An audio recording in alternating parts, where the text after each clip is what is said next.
Time to musk up. Wow. Never ceases to amaze me. What cologne you gonna go with? London Gentleman or... Wait. No. Hold on. Blackbeard's Delight. No. She gets a special cologne. It's called Sex Panther by Odeon. It's illegal in 9 countries. Yep. It's made with bits of real panther, so you know it's good. It's quite pungent. Oh, yeah. It's a formidable scent. It stings the nostrils. In a good way. Yeah. Brian, I'm gonna be honest with you, that smells like pure gasoline. They've done studies, you know. 60% of the time, it works every time. That doesn't make sense.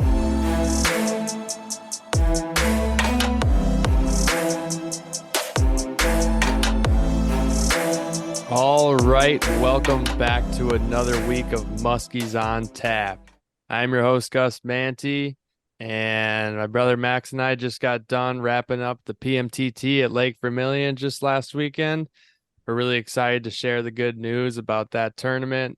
We're going to give you guys all the details on our pre-fishing, where we're staying, how the tournament went, you know, our encounters with muskies, the bycatches, and all that good stuff. So without going too much further, I'm going to introduce the other host on here tonight. And first up, we got Max Manti. How are you doing tonight, Max?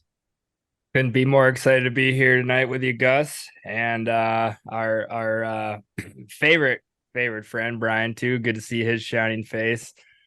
Looks energized and excited to be here. See you sipping on something over there, Gus. But what do you got there? I'm just tapping in here with the Castle Danger Brewery Castle Cream Ale from Two Harbors, Minnesota. So repping the state of Minnesota here in honor of just being there for, you know, fishing for muskies for, I guess, the first real time. I don't know. I can't remember if we brought it up in this podcast or not. Our first encounter of fishing Minnesota water, but I guess you could say it's our first time fishing Minnesota big water. So this is a very good brew, and I'm sure plenty of the listeners have maybe had it if they're from Minnesota, but if you're not and you're from Wisconsin, you're heading over to our neighboring state, I definitely recommend getting the Castle Cream Ale. Nice. Well, I'm sipping on some vino tonight, you know, taking her easy here on a Sunday night. I asked Brian what he's drinking, but I think the better question would be what he was drinking yesterday. I know he saw my boy Jordan Love dice up some Patriots defense yesterday. Pete poked his head into Lambeau. Got to go to church on a Saturday. Brian, how was the Packers preseason game? How you doing tonight? It was a lot of fun. It was at least a lot of fun for the first half. Starters played just over like a quarter of time.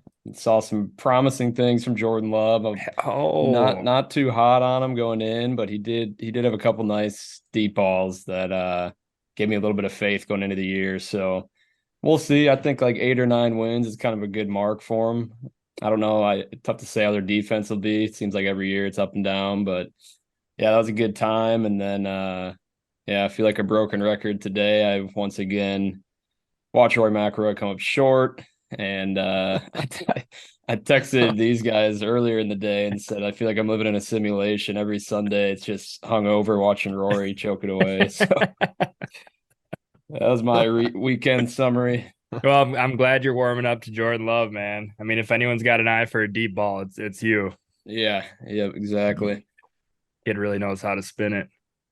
Well, that's awesome. Glad to have you on tonight, Brian. I think we should just dive right into the PMTT recap, guys. I mean, there really wasn't much to show for in northern Wisconsin fishing. I wasn't really out since I was just pretty much prepping for the tournament, and that's what we did. So, well, real quick, did you get any did you hear anything about the Alliance tournament, National Muskie Open? I know us three fishing that the last 2 years. Gus, I mean, you took home some hardware the first year we did it, and last year we had a few heartbreaks, but that's always a fun tournament to fish in. When I know we were bummed we couldn't get out there this year, but I was DMing with a few people on the Muskies on Tap Instagram that I know we're fishing in it. So I haven't been able to actually see the results. So I don't know how they did or anything, but it sounds like you got a little bit of intel on how the tournament went. Yeah, I talked to our buddy Kyle, who was fishing in the tournament. He unfortunately couldn't keep one pinned. I know he was talking to me about he had a nice fish on and he saw some nice fish, but he kind of gave me the insight there because I didn't talk to anybody else who was at the ceremony or like the award ceremony there just today, this afternoon, Sunday, but he said there's about 1,200 people in it, so I don't know if that's down like 100 or something from kind of the years we did it, but I still, think that's about in line with when we were there. I thought when we were there is actually that last year there was like 900 something. really? Yeah. I I thought it was like, I think it's up. Yeah. oh, I remember it being 1,300 or something the first year, so maybe it's about Yeah. even. I don't know. I know that there's some years that I think there were more. I think they had like 1,500 or 1,600 one year, but either way, it sounds like don't quote me on the exact amount because it could have changed or it might be a little different, but it looks like 157 fish were caught. Seemed a little tough. It sounded like there was a good cold front here. I know we kind of got that when we were in Minnesota, but there was the winner caught three, it sounds like as well. I do not know the sizes, but congrats to the winner. I also do not know the name. Like Max said, that is a tournament that we would do the last 2 years, and we weren't able to this year with the PMTT kind of being in line with that. So definitely would like to go and do that tournament again down the road. We always enjoyed it. It's kind of just like a fun camaraderie tournament of just musky fishing, kind of not anywhere you want, but whatever lake group you pick, you kind of just roll around and just start popping to, one lake to the next and see what happens. So I think that's what I got during it. It sounds like there was a big tiger caught and the biggest fish was 48 and a half. So Nice. definitely no slouchers. So sounds like some solid results from the tourney. Cool. Yeah, I love that tournament. I think it's cool how they set it up. And I mean, in fact, it's literally spread out all over Vilas County. I mean, I was bummed when the schedule's in the line this year. I know we talked about trying to fish a different lake group every single year. And I mean, last year Brian was the only one to get a fish out of our boat. But yeah, it's a cool event. I'm hoping that we're able to get up and do it next year. Yeah, me too. That's the I don't know if we said it right away. I think we called it the Alliance tournament. I know that's maybe what it used to be called or something, but it's the National Championship Muskie Open. It's kind of more of a fundraiser. You get hardware if you win or place, but it's just a fun time. They got a lot of raffles and they, give out a boat at the end to just like one lucky winner, which is pretty sweet. That's probably why a lot of people do it. They probably fish from 8 to noon each day and just wait for their name to be called on Sunday. But whereas we fish from 6 to, I don't even know when the time's up on first one. year we did it. We hit it hard and we were fishing the chain. That was a lot of fun. I don't know if we'll ever really touch back on that during a podcast one of these times, but man, that was a grind fishing for 2.5 days on the chain during the middle of August during a 80-degree high sky pure sun weekend, and Somehow very successful. Somehow we did really well in the worst conditions. Yeah, we caught a handful of them, and I mean we're playing bumper boats, not to mention it being hot and all the pleasure boaters. But I mean, there's like, I don't know, a couple hundred boats in that lake group. I mean, they're everywhere. There's like a boat on every single spot. If you're fishing the chain in that tournament, it's unreal. Brian, didn't you get one like 10 minutes into the tournament that year? Yeah, it was the first morning. Yeah, I think 10 minutes in, it was burning a bucktail, or no, yeah, burning a bucktail. Came in on Gus in the 8, and I also was like coming into the 8, and it turned off Gus and crushed me. So he got the assist. Which is funny because that's not a boat tournament. It's like an individual results tournament. Yeah. So the fact that it came in on Gus, peeled off of his bait, smashes yours, and it's like, hey, what the fuck? Come on. True. You got the apple on that one, Gus. as we like to say in the hockey world. That's the glories of muskie fishing, though, is he takes you 10 minutes to catch one, and then you fish the next 20 hours of the tournament, don't catch any more. So so it's a kind of a curse getting one that early on. It was at the time. It was Gus's. Gus caught one Sunday that ended up getting him the second place finish that year, and I mean that was the biggest fish I think at the time that we had pulled from the chain. Yeah. Yeah, that's still like the oldest looking, darkest looking muskie I've seen. It's pretty just freakish. Built like a shit brick house. I mean, Yeah. probably fished that spot, I don't know, 350 plus times and then never seen a fish that size come out of there. Oh yeah, I know. I mean, it was probably the one that we were after earlier in the year that ate Dad's pike that he shook off Yeah. boat side when we were fishing in June. But unreal. Yeah, that thing was built like crazy. That was a fun eat. Medusa in 4 feet of water. Can't beat it. I think that With the kind of old really, foot squeak on the hook set. oh yeah. Yep. I feel like that Yeah. really catapulted the tournament fishing, that fish. That did, because that was like the first time we've ever placed in anything, right? I think. I know that wasn't that like your second tournament ever or something? Might have been. I think because just that year we did the Spring Classic. Max and I think it was you and I, Max, and we did not do very well. And then we did that August tournament, the Yeah. Muskie Got up Open. on the podium. Got up on the podium, and then I think that fall I did Paul's Pro-Am with Dad, and we I think lost a couple. I know I lost a couple on like a bulldog or something like that, and maybe double tens. I'm trying to like remember, but yeah, that was the first year of really doing tournaments. So Dude, when you got up on the when you got your name call, or I remember like, so when we were going towards the end of we went to the ceremony on the last day, and you caught that nice fish, and we're like, well, we'll see how Gus shakes out, because he had caught like a 39.5 or something like that on Saturday, and then you popped the 45 or 44.5 or whatever it was on Sunday. We're like, well, I wonder where Gus is going to shake out in this thing, because like the bite was tough. And I remember, we kind of started doing the math on that like mega leaderboard that's in the thing. We're like, dude, Gus, I think you took second place out of all these people. We start freaking out. And then I think somebody told us like, yeah, they, call up all the winners and have them talk about what they did. And like, obviously everybody in the whole tournament is there because of the boat raffle. And at this time, you were like deathly afraid of public speaking. So it was like a truly, I don't know what to do with my hands type moment. Got your name I don't know what to called. do It was with my his hands. hello world moment. You're like, hi, I'm Gus. I caught a big fish. Well, what's funny about that, when we went in there to add up his inches, we're just standing next to, all these muskie guys, and everybody's kind of looking to see what's caught. And we're like talking amongst ourselves, like, Gus, like, here's your total inches. Like, you're sitting really well. And this guy next to us goes like, oh, how'd you guys do? And he ended up catching like 2 like 41.5, and we're like doing the math in our head, like us and this random guy, and we're like, yeah, Gus got you by like a half inch. Yeah, that's right. Yeah, like, it's a damn random it. guy that just showed up and stood next to us. There's 1,300 people in the tournament, and yeah, the second and third place people are standing right next to each other. It was just it was a little bit awkward. The standoff. Yep. Well, it was awkward right. for that guy because he popped those 2 fish, low 40s. I don't know the exact, but I think it was like a half inch or something off.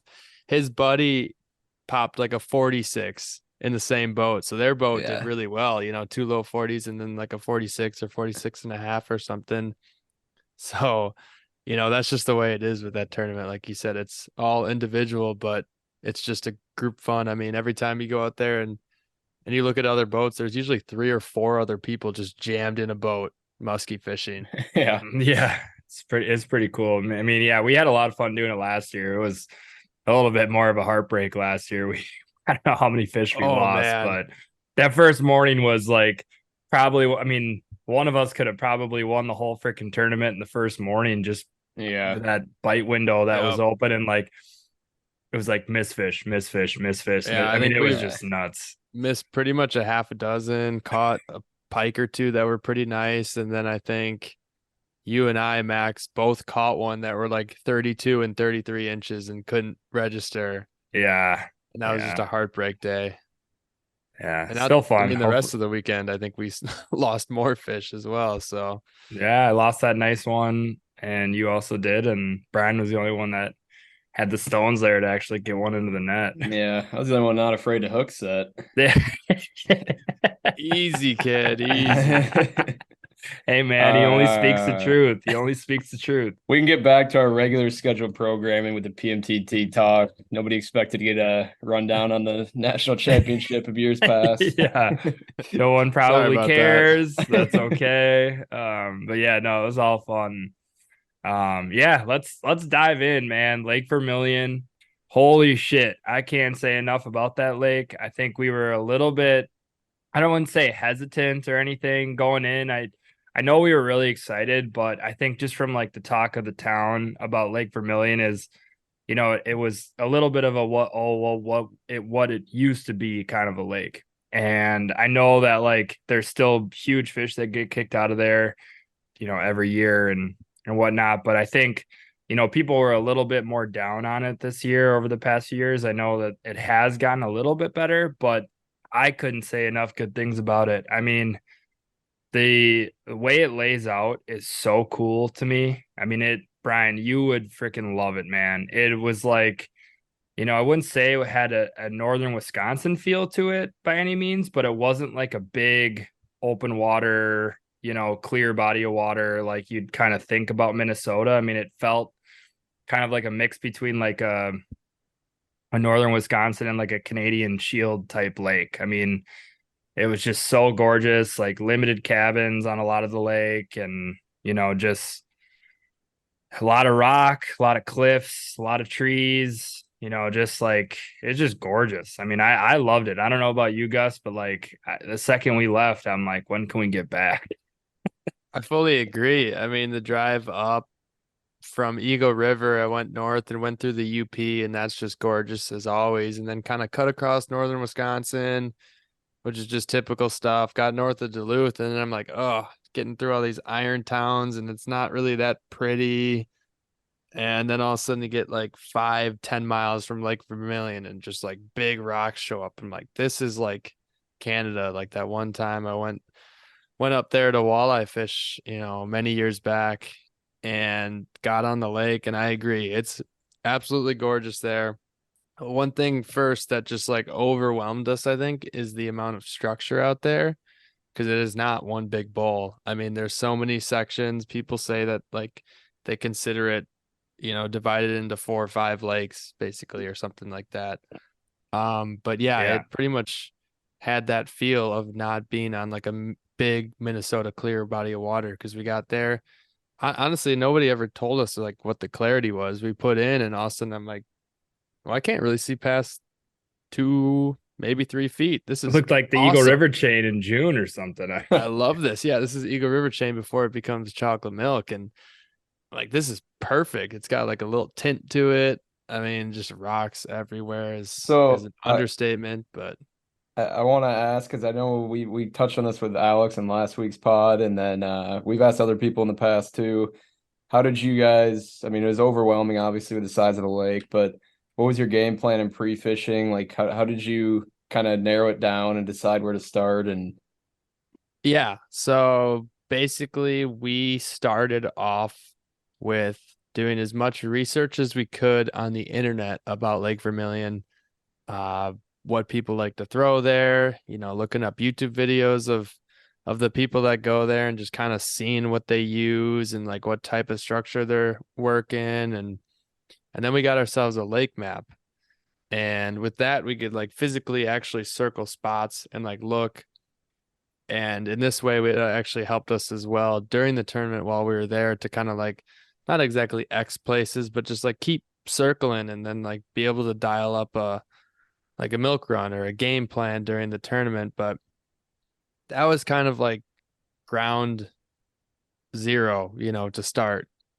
And I think what happened after that is that absolutely skyrocketed to like overwhelmingness when we got there, and all of a sudden we just like got on the lake, in our, 18 and a half foot aluminum tiller. And we're like, holy shit.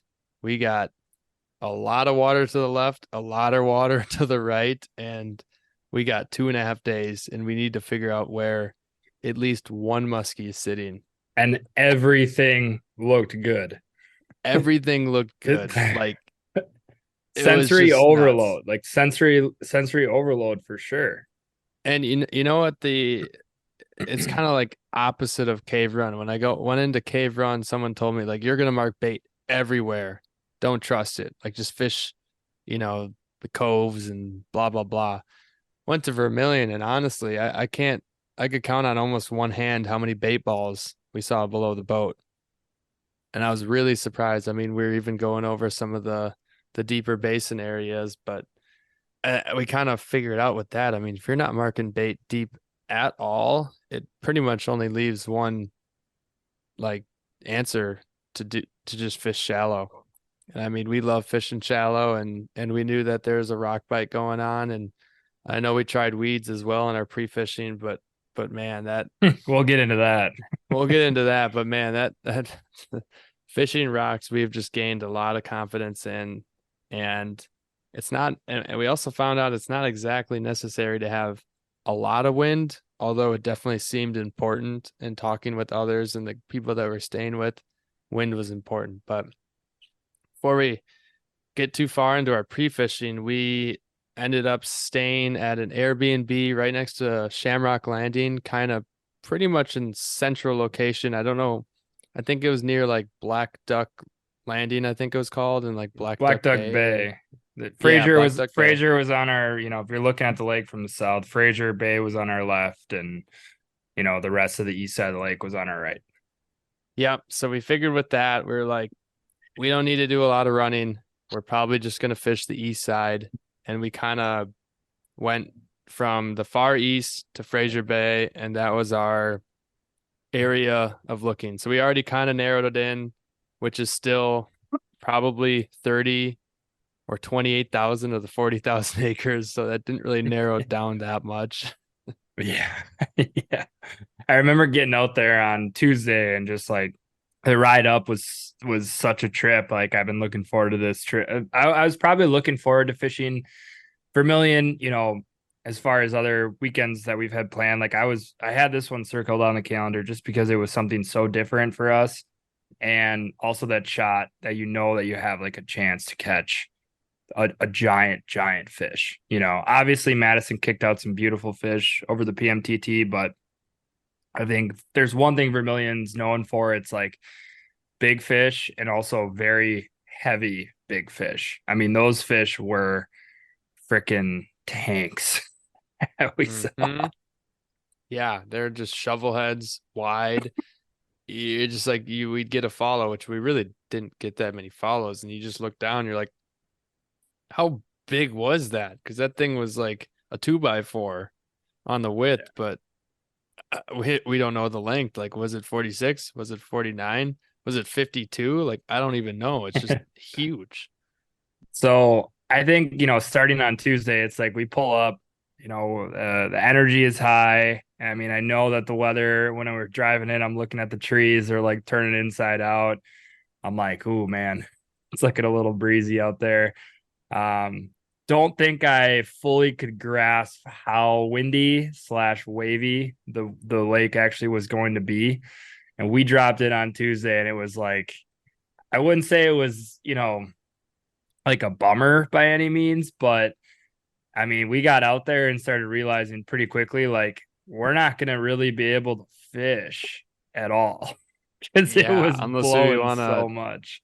Get absolutely beat up before the tournament, and we knew we would have just totally burnt ourselves out if we decided to fish as hard as we did during the tournament in pre-fishing. Like, there's just no way we were going to do that.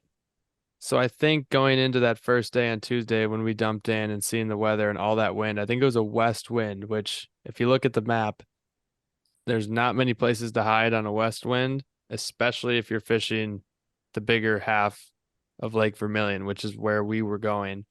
So it amounted to a lot of driving, pulling up to a rock bar, getting the shit kicked out of us, casting about 10 times and then going to the next one and not seeing a single fish. And that was basically the extent of Tuesday.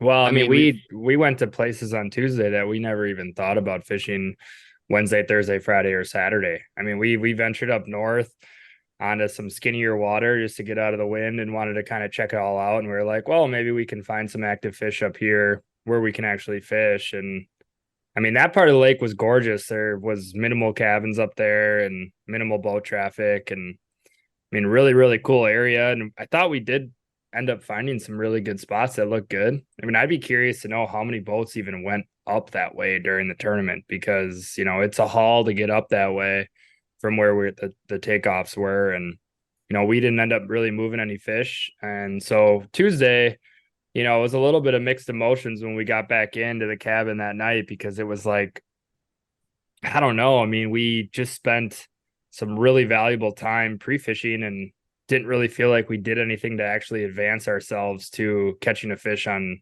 tournament hours because we kind of figured like, yeah, we're probably not going to get up this way during tournament. We just, you know, our goal is to catch fish pre-fishing this time around just because we were on Lake Vermilion and, you know, wanted to lay our hands on one of those big, you know, Vermilion fish. But yeah, like it really was kind of a weird mixed emotions on Tuesday night because the people we were staying with, you know, went and pre-fished and they battled in the wind and they saw some fish and, you know, I think one of our housemates, Clayton, actually caught one. So it was like, you know, not really sure how to feel after that. Like we might have just burned a half a day, like I said, a valuable time pre-fishing and really didn't do anything / learn anything.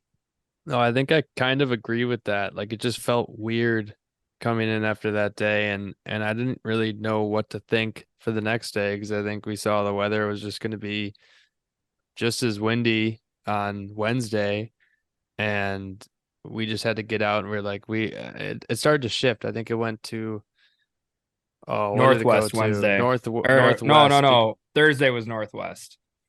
Thursday was north. It started to shift to like from west to like north or something on that pre rain storm front coming in. It was doing some shifting all around, but it was still crazy winds and we just like had to get out there and we had to fish. So with that, we kind of knew. So like we're saying, Vermilion is mainly rocks, but there are weeds there.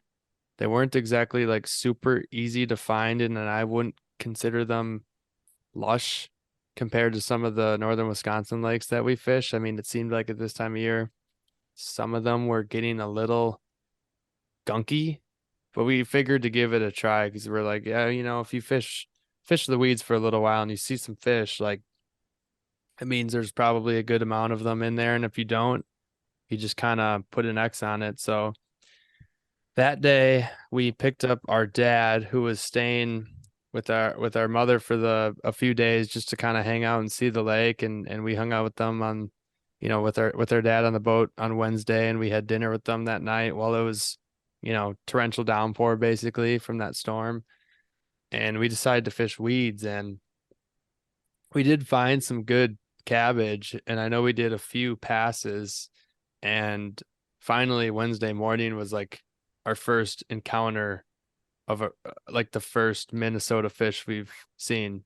So Max can touch on that because that followed his bait in.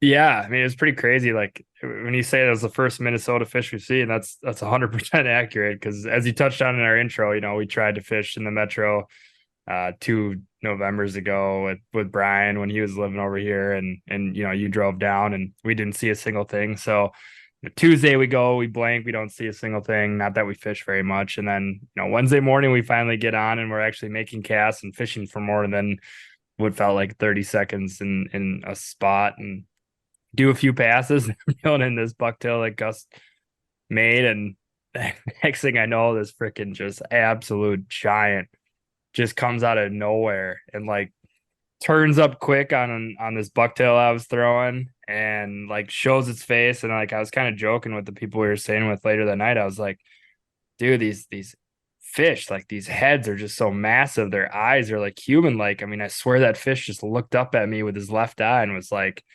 not today, mother. you know. Mm-hmm. And he like did one turn with the bucktail and just like slowly paddled away. And it was like, holy shit. I mean, we were in 5 feet of water and weeds. This fish was probably pushing 50 inches. And it was like, welcome to Minnesota. So yeah, we were graced with seeing the ghost fish that Vermilion has, which is I think it's because of that water clarity that they're not getting as dark, and they're staying like super white almost in the water, and it's like creepy because you can kind of like see their glowing body coming after your bait into the figure eight, and it's just wild. But that fish Yeah. gave us hope. That fish gave us hope. Yeah, it was the first like spark of excitement, I feel like, when we were there. And it was cool for our dad to see it too. I mean, just seeing like a big blonde fish come up in the figure eight and then paddle off super slowly. So we were all able to see it and kind of got the energy reinvigorated, if you will. Yeah, I was getting worried because you guys were texting me and sending me Snapchat videos, and it's like, I mean, they're hardly being able to fish with all the wind and weather, and they hadn't seen anything the first 2 days or first day, and I was like, they better get on some little pattern to help them out on first day. So that was good to hear when you moved that. Yeah, that was a good moment. Like, okay, all right, you know, I don't know if we figured anything out, but like at least we got to see one. And that was kind of like the goal, you know, after Tuesday was like, all right, tomorrow we're gonna see some fish. Like we just kept saying it, like we're gonna figure something out. I don't know if it's gonna be good, might be shitty, but like something's gonna happen tomorrow. We just kept saying it, like something's gonna happen, something's gonna happen. It's only a matter of time. So yeah, that one was a good one to eventually see. Um, you know, shortly after that, we kind of got punted off the water with wind. Well, actually, Gus, we should touch on our a little excursion from where we moved that fish all the way back to our cabin when the wind kicked up and Oh we no, realized yeah. where we were, because we did, you know, the whole thing with pre-fishing, it's like you just, especially on a new body of water, like you really just want to try to take in as much information as you possibly can. And like we moved this fish, you know, we were in weeds, but like everyone else we were talking to was like moving them on rocks. So we wanted to keep building our Rolodex of these rock spots. And so we kept moving more east and more east and more east. And we didn't really realize it. Like you kind of get turned around when you're out there, dude. Like you're on this, you know, giant body of water, and like you don't realize how far away you're going. And so we like, you know, all of a sudden, like the wind starts to pick up and the weather starts rolling. It's like, we got to get back to our cabin. And like, we did hear, you know, from a handful of people, like, if weather's rolling in, like, get off that lake because it rolls in quick and it rolls in bad. And so we're like, all right, we got to get out of here. We start driving back to our cabin, and in pretty short order, we realized that we are in for a freaking ride.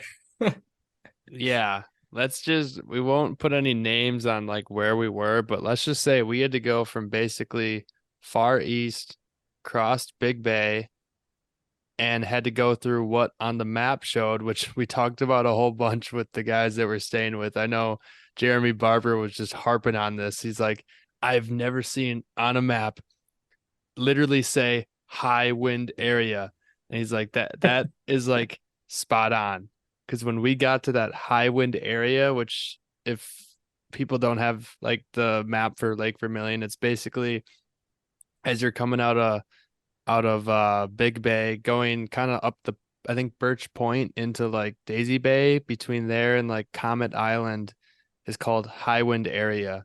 And that couldn't be more spot on because we were passing Potato Island and we were just in couple foot rollers and chop.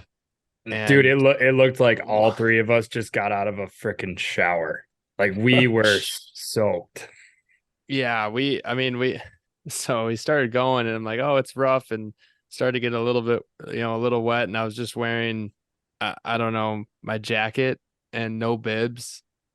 And dad's like, you should put your bibs on. I'm like, nah, I'm already wet. And at the time I was like, I got splashed a few times, but whatever. And I'm like, I'll be fine. Like I'm already wet. So it's whatever. And then I should have just put my bibs on. I mean, I ended up just getting soaked down to the underwear, down to the core. It was so bad. We It just was like got 15 tossed. minutes straight of just like Gus, do these rollers compare to our one Green Bay excursion?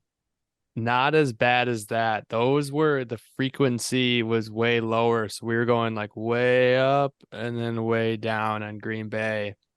And thank God we had like, a giant boat. Like our boat would have Yeah, got destroyed out there that day. But here the frequency was a little bit shorter and it was more up and down and like just I had to zigzag because of that wind constant direction pounding.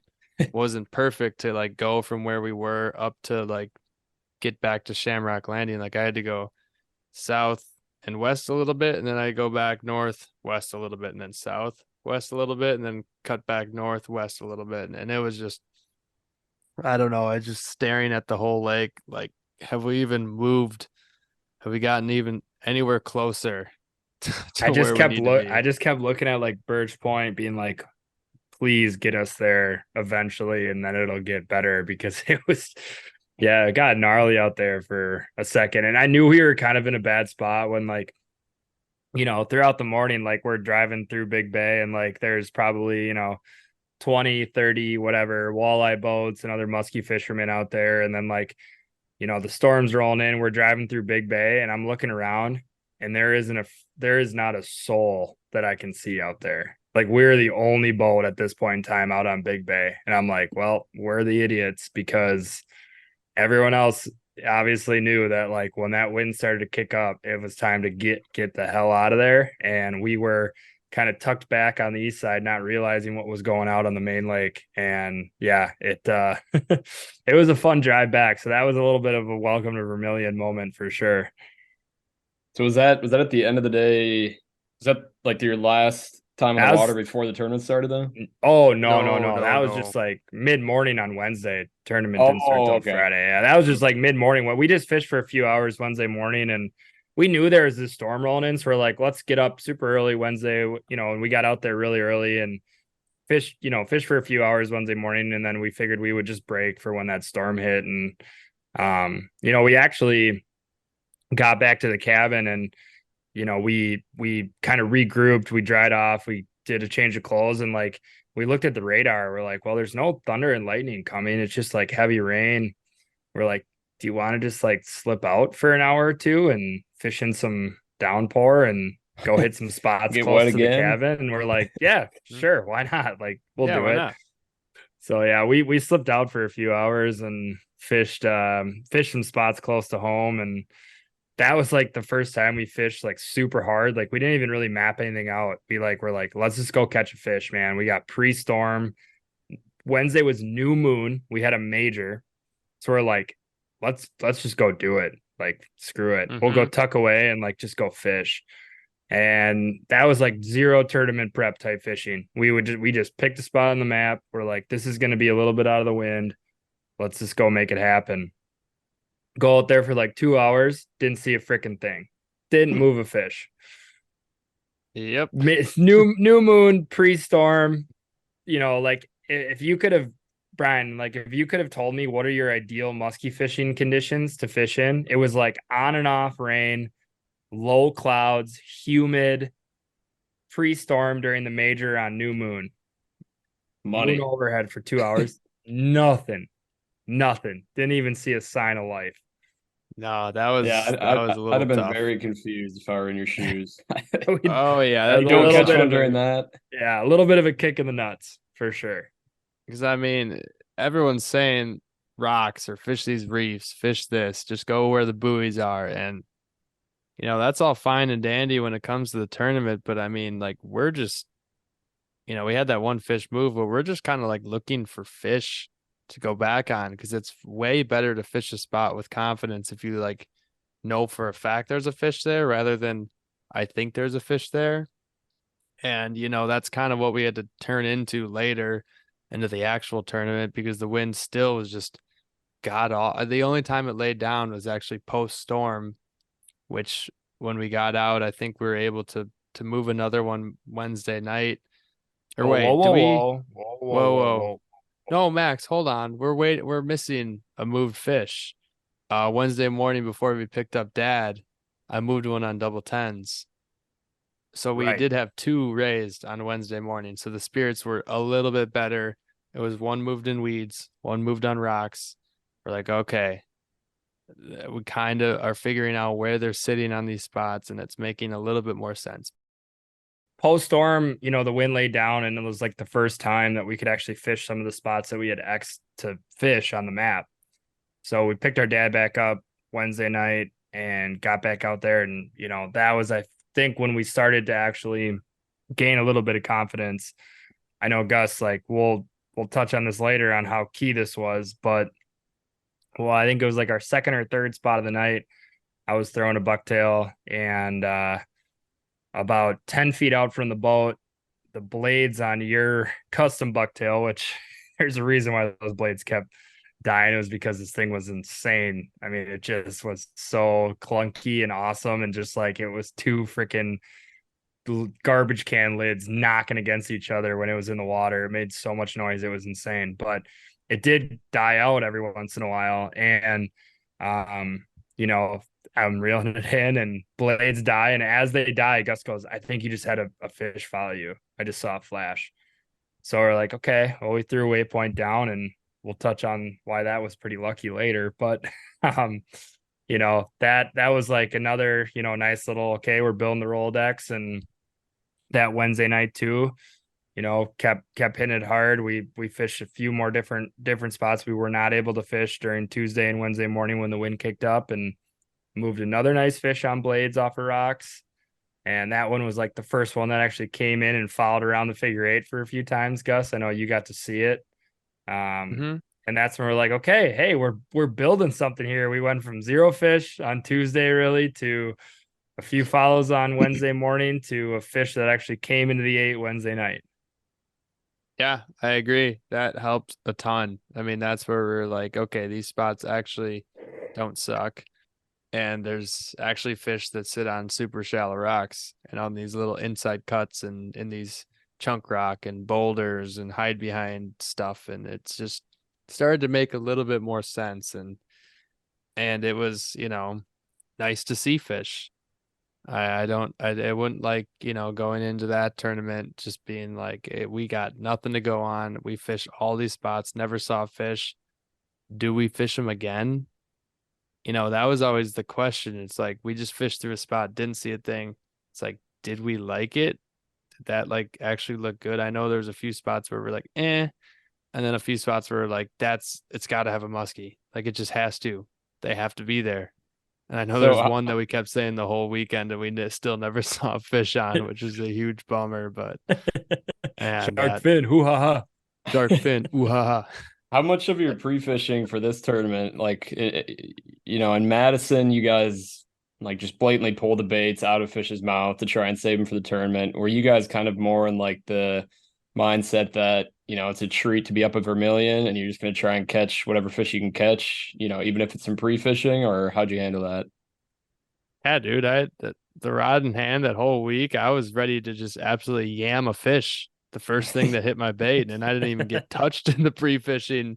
It was dead opposite. There was none of that pull the baits mumbo jumbo that I was talking about in Madison that of course, worked in the end there. But here it's like Max saying, it's just like a vacation. We've never been to Vermilion and we know it's land of giants. There ain't no way pulling up the bait out of a 48, 50 plus whatever. Oh, no, not that Zero size. shot. But if you had like a 36 coming down there, are you still cracking its head?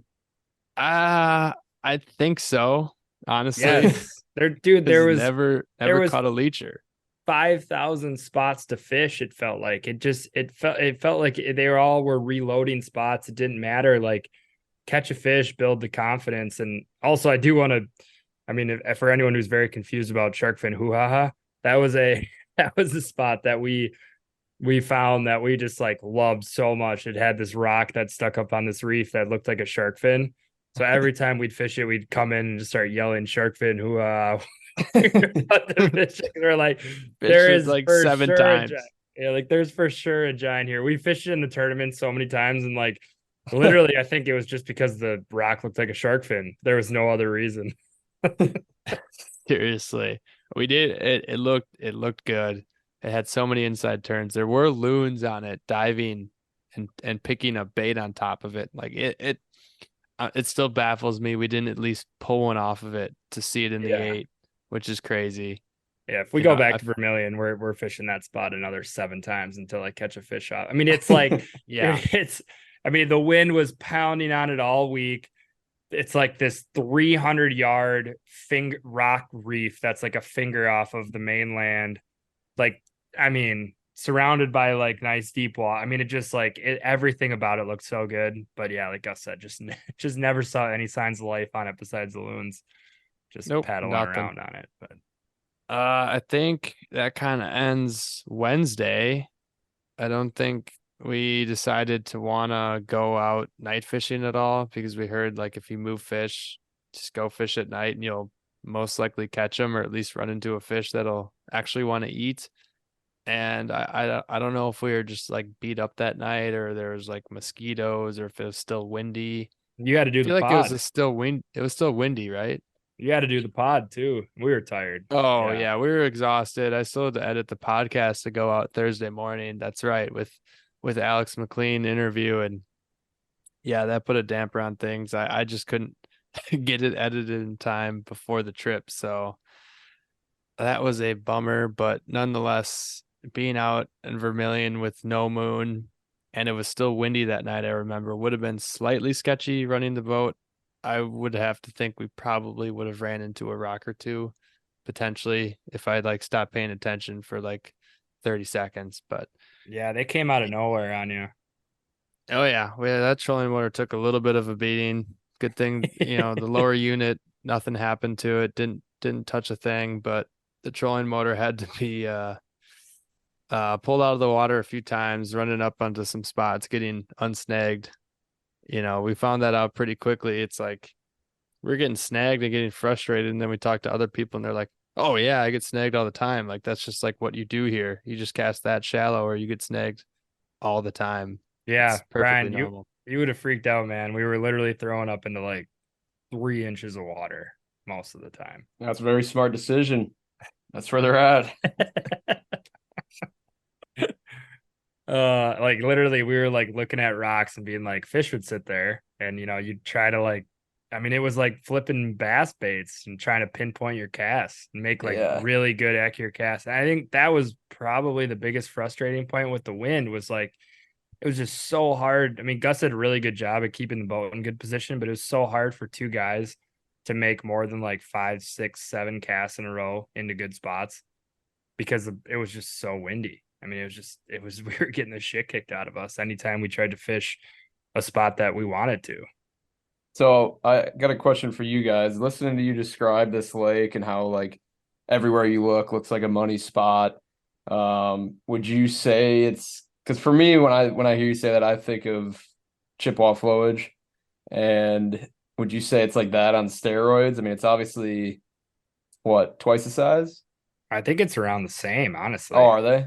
Yeah. Is it? Let me look up Chippewa. Was Chippewa like 30 some thousand? I don't mean, it's know. For not some reason I was too thinking like different. 20, but it's Or is gotta it be maybe bigger like than that. 25 or 26? Yeah. Yeah. Maybe it's not as big, but But is that kind of the feel? Because I remember when we went out on the Chippewa flowage, like, kind of on accident that one afternoon. yeah. I mean, we just were distracted by every little spot, didn't Oh, end up seeing wow. a fish, but We're way off. Chippewa flowage is only 15,000. 15, yeah. Okay. Yeah, we're way, way off. Don't listen to anything we ever say. It's really stupid and dumb. Yeah, Brian, that's like spot on. Yeah. You nailed it on the head. It like if you drove, from one spot to another, you were passing 6 other spots that you were like, we should fish that. That The drives me whole nuts. time. Yeah, it literally was. It was sensory overload where you're just like, I want to fish that. I want to fish that. I want to fish that. I mean, we mapped out spots on Thursday because Thursday was the worst day of the wind. I mean, I don't know. We can probably just retire Wednesday here and move on to Thursday. Thursday was the day where the wind was the worst. It was blowing so hard from the north. Like I woke up at like 6 a.m. and Jeremy, one of the guys we were staying with too, woke up. We looked outside and it was just like, you can edit this out, but it was like, fuck that. We're not going out. It was so brutal out. Like I mean, it was just gnarly at like 6, 7 a.m. where like you couldn't even launch your boat because you're going to be taking on, water right away. I mean, it was gnarly out there. So we like slept in. We were easy and we were kind of easing into the day. We knew we had registration that night at like 3, 4 o'clock. We were like, well, we have some stuff to go off of. Today is kind of a mapping day. But like we mapped, a bunch of spots that on Thursday that we didn't even get to during the tournament to fish. And all of them looked amazing. Like if I went back there were probably 3 or 4 spots that we marked out on Thursday that I would say are like must fish spots, like things that didn't even show up on our lake chip, not on the map, where you'd all of a sudden run up on it. You'd be in like 27 feet of water. You'd run up on this like 7-foot perfect rock bar with like chunk rock everywhere, drops off on one side. There's a saddle and then it comes back up again. And you're like, man, this spot looks insane. And we just never even got to it during the tournament because it's like you just can't. There's too many spots to fish. So, it was just one of those things where like it was hard. I think it was almost the hardest tournament to like really try to, draw up a game plan. I'm like, okay, we're gonna go here, then we're gonna go there, then we're gonna go here. Cause like, it was just crazy. I've never fished a lake like that. And I've never been to Canada. A lot of people kept saying it like they reminded them Canada. Like, people that have been to Canada that haven't been to Lake Vermilion, they did say like, okay, this is similar-ish to Canada. So it was just a different experience for us. All right, so you guys got, a bunch of spots while you guys were just mapping the lake around during the high winds. Did you end up casting at all or fishing a little bit before registration? Yeah, a little bit. I mean, we try to tuck away and kind of do that thing. And then I think we both kind of had this conversation, like, this isn't like a good game plan. Like, let's kind of talk about tomorrow and also maybe just kind of drive around and like enjoy ourselves a little bit. Because I think at this point we were a little bit frustrated with the weather. Like we had such, anticipation to fish Vermilion. And at this point on Thursday, like we're on day 3 now. And like, we've had a few hours to like legitimately fish. And so we had the interview with Alex McLean last week and, he touched on the open water stuff. And like, we've heard a lot about that on Lake Vermilion. So we kind of wanted to see what the buzz was about. We did have this one area pegged as like a potential open water fishing spot. And so we kind of meandered our way out there and we dropped the live scope in just to see what was going on. And yeah, first 25 minutes of having the live scope in, I think we marked 4 muskies. Yeah, it was just paddling around out in crazy. open water. We're like, oh, they're here. Yeah, look at that. Uh-oh. Like we saw that and we're like, is this good or bad? Yeah. Like, how many are out here? And like, is it more out here than on rocks? Or are they just out here to recover from the wind? Honestly, because we heard a little bit about if the wind gets like really bad on spots, that these fish will not sit up shallow because they'll get absolutely pounded and like they'll look like they just got done spawning, like they get hit by rocks so much. So like they'll like push out. And I don't know. So we have no prior knowledge of like, okay, there's a wind pounding on spot. If this spot gets pounded by the wind really badly, we're going to fish the eddy side, or we're going to fish a cast length off on the windy side because they pushed out deep. Like we don't know any of this stuff. Like we don't know like how these vermilion fish act. We just stumbled onto some in open water. We're like, oh, they're here. And we took casts at them and they just weren't even budging on a bait. The craziest thing that I saw that day when we were doing that, it's like so there's one fish in particular that we saw. It was like 20 feet from the boat, 30 feet from the boat. And then it turns around and we're just watching it on live scope. At this point, we're not even casting at it because we're just like, whatever, it's not going to eat. And we're not like, we couldn't even do it effectively. Like the wind was so bad. We couldn't keep the boat positioned well enough to even try to target these open water fish. I mean, it was impossible. 0. So like we got the live scope in and we're just looking at this fish. It turns around and it just paddles directly underneath the boat, like 10 feet down. And when it got into like the full scope, we're looking at like the live scope's got the feet increments. We're looking at this fish paddle underneath the boat. We're like, and we've seen enough fish on live scope now to kind of know. We're just like, that's a freaking giant fish. Like, holy Super crap. tanker. Like, Little Yeah. five this footer thing under the is boat. spanning like literally, Maybe. It was you know, like if it's a 0 to zero, 10 feet. it's like taking up the whole freaking Yeah. thing. You know, it's like, Because they like illuminate on Sturgeon. live scope a little bit. So I literally think we're like, that's hitting the 10-foot mark. Got a 10-footer under the boat. it is a big fish. So yeah, that was a little bit weird to see. And I mean, really, that kind of like sent us into registration and then the tournament. I mean, I know we had a little bit of hopes to fish Thursday night, but like we weren't able to with the rules and stuff for this tournament, at which we found out at registration. So like we went to registration, we ate some food, stayed up probably a little bit too late Thursday night, and sent it into Friday morning. But I also want to touch on like the people we stayed with were awesome. We ended up being in the cabin with Jeremy and Trevor Barber, who I'm sure we'll talk about later, but they ended up taking 10th place to another top 10 for them. They're awesome.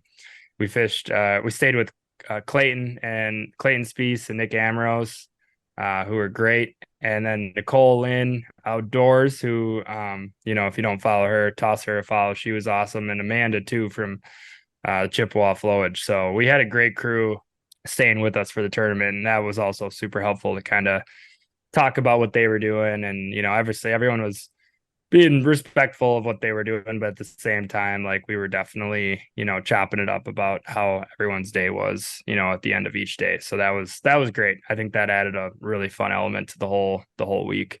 Yeah. I mean, that pretty much filled in any gaps. What we're talking about right now, we're just talking about pre-fishing, but the gaps were all filled with the camaraderie of staying at one cabin, just shooting the shit.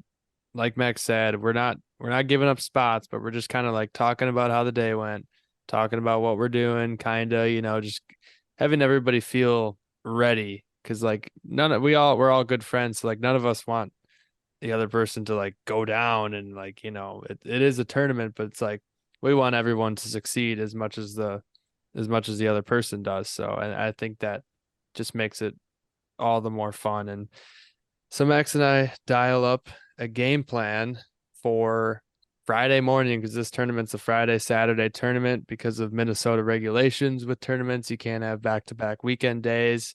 So we got our game plan. I think of like, we're going to go back on that one big fish we moved for this amount of time. And then we're going to go this way. And we have 1, 2, 3, 4 spots we're going to hit. If one's taken, that's all right. We have our B spots. And then from there, that's where the plan kind of ended. And we'll definitely talk about it. I know that in the end, one of the teams that did place in the top 10, I was listening to their interview on Saturday, and they were talking about how one of the fish that they caught, they literally were looking at a map or like looking visually. They're like, that looks good. Let's go fish it. And that's how they caught a fish. So like we knew that it was going to come to that. We knew that in pre-fishing when we weren't able to fish some of that water that was getting pounded by the wind like too much, we knew that we were going to fish a lot of spots in the tournament for the absolute first time. So, I mean, we just kind of knew that it kind of stunk. We just had to go in with the mindset like, all right, let's act like we've seen a fish on the spot to give us the confidence to fish it, even though the boat might just accidentally push up into 5 feet of water and we might just blow the spot over. Like, who knows, like we just don't know because we've never been able to drive on some of these spots. But anyways, Friday morning hits and that's when kind of the nerves set in and we're like, all right, we have what we have. This is what we got to work with. We're going to go to our first spot and we're going to give it X amount of time and just go from there. And it took, I don't know. I looked back at the timestamp and at 7:30, which was probably 15-ish minutes into actual fishing, just because of, launching not exactly at 7 because we were boat 32 and then driving to the spot. And we're fishing around the big fish waypoint of like about a 4-footer that Max raised. And, I was tossing a Big O spinnerbait by Owen from the Muskie Hunks podcast. Shout out Owen. Shout out Owen. Shout out. Shout out. So his bucktails and spinnerbaits are dope. I decided to throw that on after I think a double 10 wasn't really just cutting it for me. I just wasn't feeling it. I'm like spinnerbait and weeds, spinnerbait and weeds. Everyone talks about it. Like I just got to do it more. So I do it, and I look back at the footage. I literally just I put it on. I take one cast out. I start reeling it in at a pretty good pace, and had tension. Set the hook. Didn't really like feel like much of a hit. 43-inch pike, right on the waypoint of the big muskie. Max and I look at each other. We're like, "What? What just happened?" Didn't the same sort of thing happen in Madison? You caught like a 40-inch pike down there, didn't you? Yep. Oh, Max caught a 40-inch pike heartbreaking. on an IC9 bucktail in a spot right where we saw a very large fish porpoise, and that 40-inch pike ended up coming from a spot where our like, top 10 placing fish came from. Like we moved into that spot where that big pike came from, and that's where the muskie came from, and that's given us confidence. Like after we got that 43-inch pike in the bag here at Vermilion on day one, we're like, okay, big pike hang out by big muskie, like big predator spots are there for a reason. If we caught a dink pike, I'd be like, man, I don't know. I think they moved out of these weeds, but you know, I would you say that the stoke level was not very high, Max, even though that was my PB pike? Well, I mean, yeah, when you think you have a 4-footer on and it's staying down, you're like, it's staying down, it's staying down. It's getting, you got being like, it's getting heavier, it's getting heavier, it's getting heavier, Yep, it's that's what I staying was down. yelling. And when it went broadside, I think both of us were just like, oh no, No way. what Yeah, is that? you definitely appreciate that fish a lot more if you were just out fishing for fun on any other weekend. But kind of Yeah. ruins it that you caught it during a tournament because like you probably had the big fish shakes and you're like, like that doesn't help us in this tournament. No way. I was Seriously. sitting there with the net, and I was like, literally, my knees were like weak. I was like, okay, here it is. It's This is happening in the the first one. 15 minutes. Like, are you kidding me? Like, do we have a clover in our ass? I don't know what's going on. Like, what just happened? Like, his Mm-hmm. rod was completely loaded. This thing was clearly fighting hard. It was not like a 20. We're used to like, okay, if you set the hook into a pike, like Spirals. absent Madison with the 40-incher that we thought was a muskie. The 99% of my life, other than that, it's like when you have a pike, it's like it's a pike. And it was staying down, it was fighting, and when it went broadside like 7-10 feet from the boat, both of us were just like, no way.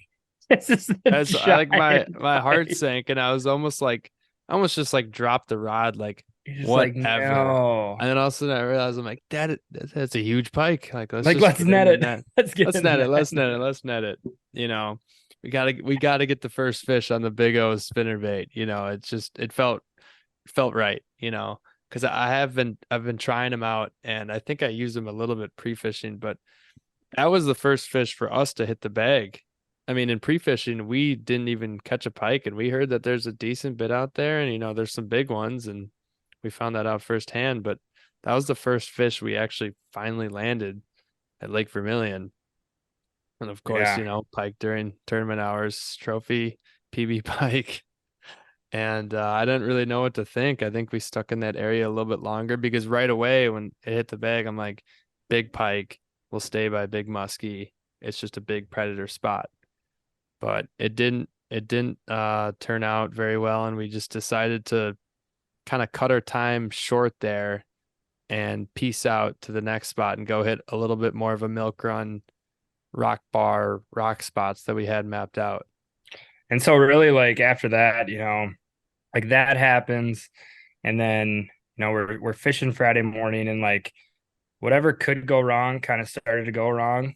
And like when you're fishing in a tournament, like you can kind of feel it's like any sporting event, and not to be like that guy, but it's like the momentum kind of thing is it's a real thing. So it's like like the confidence is one thing, but then also the energy, like you're feeling good, you're excited, like things are going well, or like you feel like a fish is about to hit, like in Madison and in Eagle River last year, like when we started to feel like we were on fish, it was like, okay, it's just a matter of time. It's a matter of time, like let's just stick to it and grind out a fish. Where here, it's like, man, stuff started to slip away from us really quickly. Like we were getting snags, I birds nested, like, multiple times, like we're casting into wind, like things were just like Nice cast, not Max. going.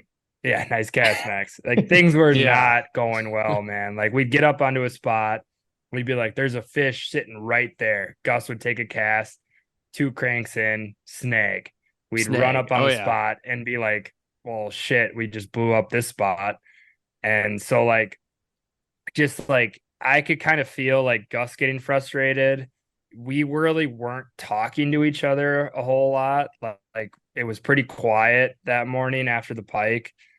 It just didn't really feel like things were like gonna really shake our way that day, if that makes any sense. Like early in the day, if anyone else that's listening to this is like felt that way, musky fishing. It's just like a feeling in yourself. I mean, we were fishing. I don't know about you, Max, but personally, that first day of Vermilion, just because we knew what we had to do, I'd never fished that hard since Madison. Like this whole summer. I mean, I fished a lot, and I've caught some fish and had some fun, but I mean, like getting down and getting to work and just like casting, figure eight cast, figure eight cast, figure eight cast, take a sip of water, cast, like literally we were not We taking didn't breaks. It we was, didn't eat. We we didn't eat. We barely didn't ate. drink. It's just we were just going hardcore, literally. Like we were being very hardcore. I mean we have fun in tournaments and we like to take it seriously too, though. But like we were It almost casting a it lot, and almost felt like we were like too tense Friday morning. Like things were Mhm. like we was like all this, it's like dumb pressure. Like it doesn't really at the end grand scheme of things, like it is, it's not a huge deal, but like it was to us. Like we wanted to catch a fish. We wanted to stay as the Top Gun team of the year. Like we knew that it was going to be really hard to catch the fish on Vermilion after really not having much pre-fishing. So like when things started to kind of go south Friday morning, like we were 3.5 hours in, didn't see a fish, snag after snag, the wind started to kick up and we're kind of like, oh man, like something's gotta Did it something's did gotta it go. Like did it ever cross your mind that then, like as you're kind of getting down bad and just like, casting repetitively to maybe push back out and check out those areas where you did live scope them out deep?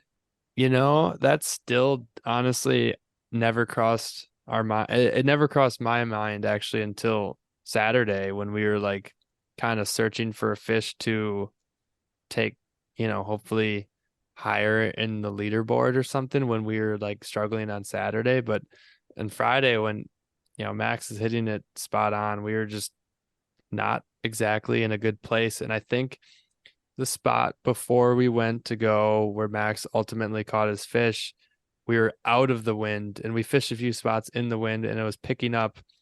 And I don't know, I don't remember who said it. It's just musky blackout. But I remember somebody saying like we got to go fish the wind. Like we just have to. All of our friends are fishing the wind. We know that like we watch them drive and disappear. We're like, holy shit, they're just going to fish the wind. Like they're getting out there and like and then I just look at the map and we're like, that's getting wind blown. That's getting wind blown. We got to go hit them. And I think we hit one and then went to the spot where you caught it in wind or maybe vice versa. I can't remember, but we went to the spot and we're like, there's just going to be a fish here today. Like finally there's wind. Let's just do it. Let's just get our bucktails up shallow, burn them back. Let's do it the Minnesota way and just bag a fish.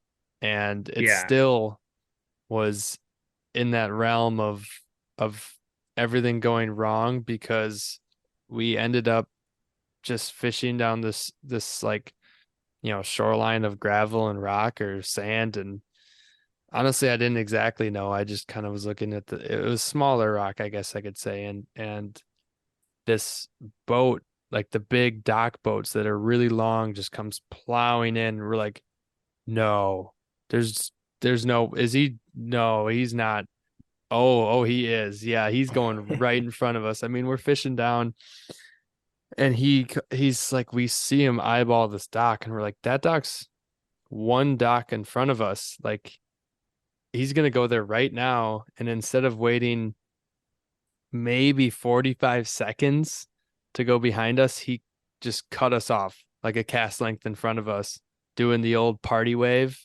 the wave that just makes our boat go way up and then way down. And we're like, you gotta be shitting me. Like, I'm not gonna yell at this guy, but like, it's taken a lot from me to like not just be like, dude, like Throw I a double wanted to 10 yell in the back really, of his boat. yeah, or just chuck a cast, right behind him. Yeah, And be but that give him the that death guy, stare. he broke the tension because when he cut us off, we both just started cracking up. Yeah. We Oh, were yeah. like, dude, we're not even mad. Like, this is what it is at this point. Like, and not to mention, like, this wasn't a random shoreline. This is where my bucktail stalled out and we saw the flash of a fish. And he drove within 15, 20 feet of that waypoint, or not 20 feet, but he drove within very close proximity to that waypoint. And we're like, of course, we're waiting this whole shoreline to get to the waypoint. And this dude cuts us off right before we're about to get where we think we marked this fish. And so we just start laughing. I'm like, dude, Gus, it might just be one of those days, man. Like, we just start laughing, like, this just might be what it is. Like, we gotta, figure out. So like, we just kind of start chuckling about it. We're like, all right, screw this. Like, we're done being pissy at ourselves. We're done like not talking and not being ourselves. Like, we were just like way too stone faced for those first few hours. And I mean, Gus, you can take it from here, but like, I'd be curious to hear your point of view. But I mean, it was not too long after that boat cut us off that things all turned around. No, yeah, we're talking. I mean, we went to that spot 10 something a.m. and by 11:20, I got the timestamp on my phone of your big fish, and you were casting that bucktail that actually stalled out, but it also was the one that moved the big fish, another big fish, and you just had it on. You happened to have it on, and it was made by yours truly. That thing grinds like a sumbitch. I don't know if I'm gonna say the exact combo of that and like what The I use in that prototype. bucktail, because exactly, Brian, I was getting there. That is a Suggs custom prototype that got us the top 10. Shameless. You shameless son of a bitch. Shameless plugging. Oh no, I used the P word. I heard from a little birdie that they caught you post tournament signing one of the blades in the bucktail too. I don't know. No, not there's only one in the making, and I'm actually going to be remaking it so that it doesn't just stop spinning randomly. I'm figuring out what it needs to do. That might have but been a somehow, lucky ticket. I honestly, it could have been. I don't know. Maybe I shouldn't touch it, and I should just make another one how I think it should be made and see what happens. But anyways, Max was throwing that bucktail in the front of the boat, and we get to pretty much like that waypoint, and we're still chuckling about the guy cutting us off. We're a little better spirits just because like we're like, I don't know what to do anymore. Like, whatever. And just close to the boat, maybe 20 feet, you just get the classic, got one or fish. I think you said fish. Big Yeah, fish. fish. Yeah, I heard that. And I luckily was just about to go into the first turn of my 8, and I heard that, and I just rod up, rod back down, grab the net. I mean, I grabbed that net before that fish took 3 head shakes. I mean, I was just ready. I stood up to that front deck, and I watched you take that fish across the trolling motor. So we're casting off the left side of the boat if you're facing the front, and you set up into the right hard, looking back at the footage, big set. That fish crushed it. You can touch on that, Max, but you pulled it around the trolling motor to the right. That thing started kind of, as a big fish does, thrashing and like shooting forward. And I got the net ready. I'm like, I have it in proximity to this fish, and I'm thinking like, okay, this thing is shaking on the surface. It's really sketchy. It's about to dig. And all I hear from Max is net it, net it, net it, net it, net it, net it. And I'm like, I think you might even, I don't think I can even hear it in, I think I said what, like as I'm putting it in the water, I'm like, what, where is it? And I just stick it in the water, and this thing from like all of a sudden just like comes back to shake its head again and literally basically leaps into the net and perfectly like just folds itself down in the net. And as I'm doing, I'm like a monkey man up there. I got one leg way up on the gunnel. I'm like down low, reaching as far as I'm like in the front-ish part of the, I'm on the deck, but I'm like reaching back more as that fish is like it keeps going around the boat clockwise, and I'm reaching back and it just jumps in and we both yell at the same time. Just start screaming because I knew we weren't in a spot where there was other people, and I'm just like, screw it, we're screaming. Like Max, did this we get this a fish just got us, did we get one of the your ticket to patented stay. schoolgirl screams?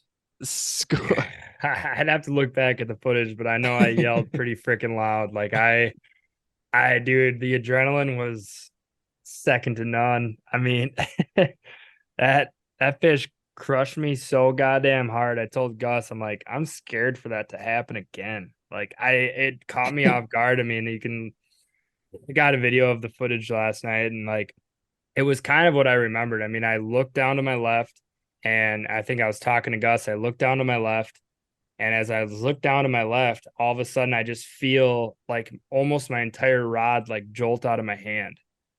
Like it hit, I don't know how it hit, but it hit so freaking hard. And it took me by surprise because, again, we've been here now for 4 days. I haven't set hook yet. And it was like the first time all of a sudden something just like hit. It happened, and I totally blacked out. I mean, I really did. The fish hit, and the second it got hooks into it, it came up, surfaced, started head shaking like crazy. And my only thought was like, I'm just reeling down on this fish as hard as I possibly can to keep it pinned. Like, I will free spool it if it gets to the boat and starts to make runs, but like, this thing is mine. I'm getting into the net as fast as I can. We have these new Tranks 500 reels and the 9-foot St. Croix. Shout out St. Croix. And Shout out St. Croix. Shout out. And like, I just tried to horse it at first, and I figured like, okay, well, if I can get it now, like we will. And if I felt comfortable enough, like I will yell net. But I was ready to play it out. But the way it came around the trolling motor, like it did all of its head shakes early. It made a little bit of a run by the front of the boat. And when it came around, it was like swimming towards the net, like perfectly. Gus was in the perfect position. It was swimming towards the net. And the second I started to lift up, I just started screaming net. I was like, net it now. And I just tried to remember, like, I'm just going to horse this thing. And we ended up netting it so green. I mean, when this thing hit the net, like there's this awesome picture that I probably am going to frame and remember forever of like the fish hitting the net, mouth wide open, Gus screaming, mouth wide open, me with the rod screaming, mouth wide open. The fish with the bucktail in its mouth in the net, mouth wide open. Yeah, it just like hilarious picture. And it hit the net. It was going crazy when it hit the net because we netted it so green. I mean, we just wanted it in. If Gus wouldn't have netted it there, it was hooked well enough. I think we could have probably played it out and still got it in. But like, I mean, dude, when it's tournament time, like you just like you almost don't, like I told Gus, I'm like, I almost didn't want to be the person to have that happen to, because like, man, oh man, is that just like a crazy spot to be in, where like I knew the fish was big, and like those Minnesota fish, those heads on those things are massive, and like the weight on that fish was huge. So like when it came up and shook, all I saw was the head and the first little bit of its stomach.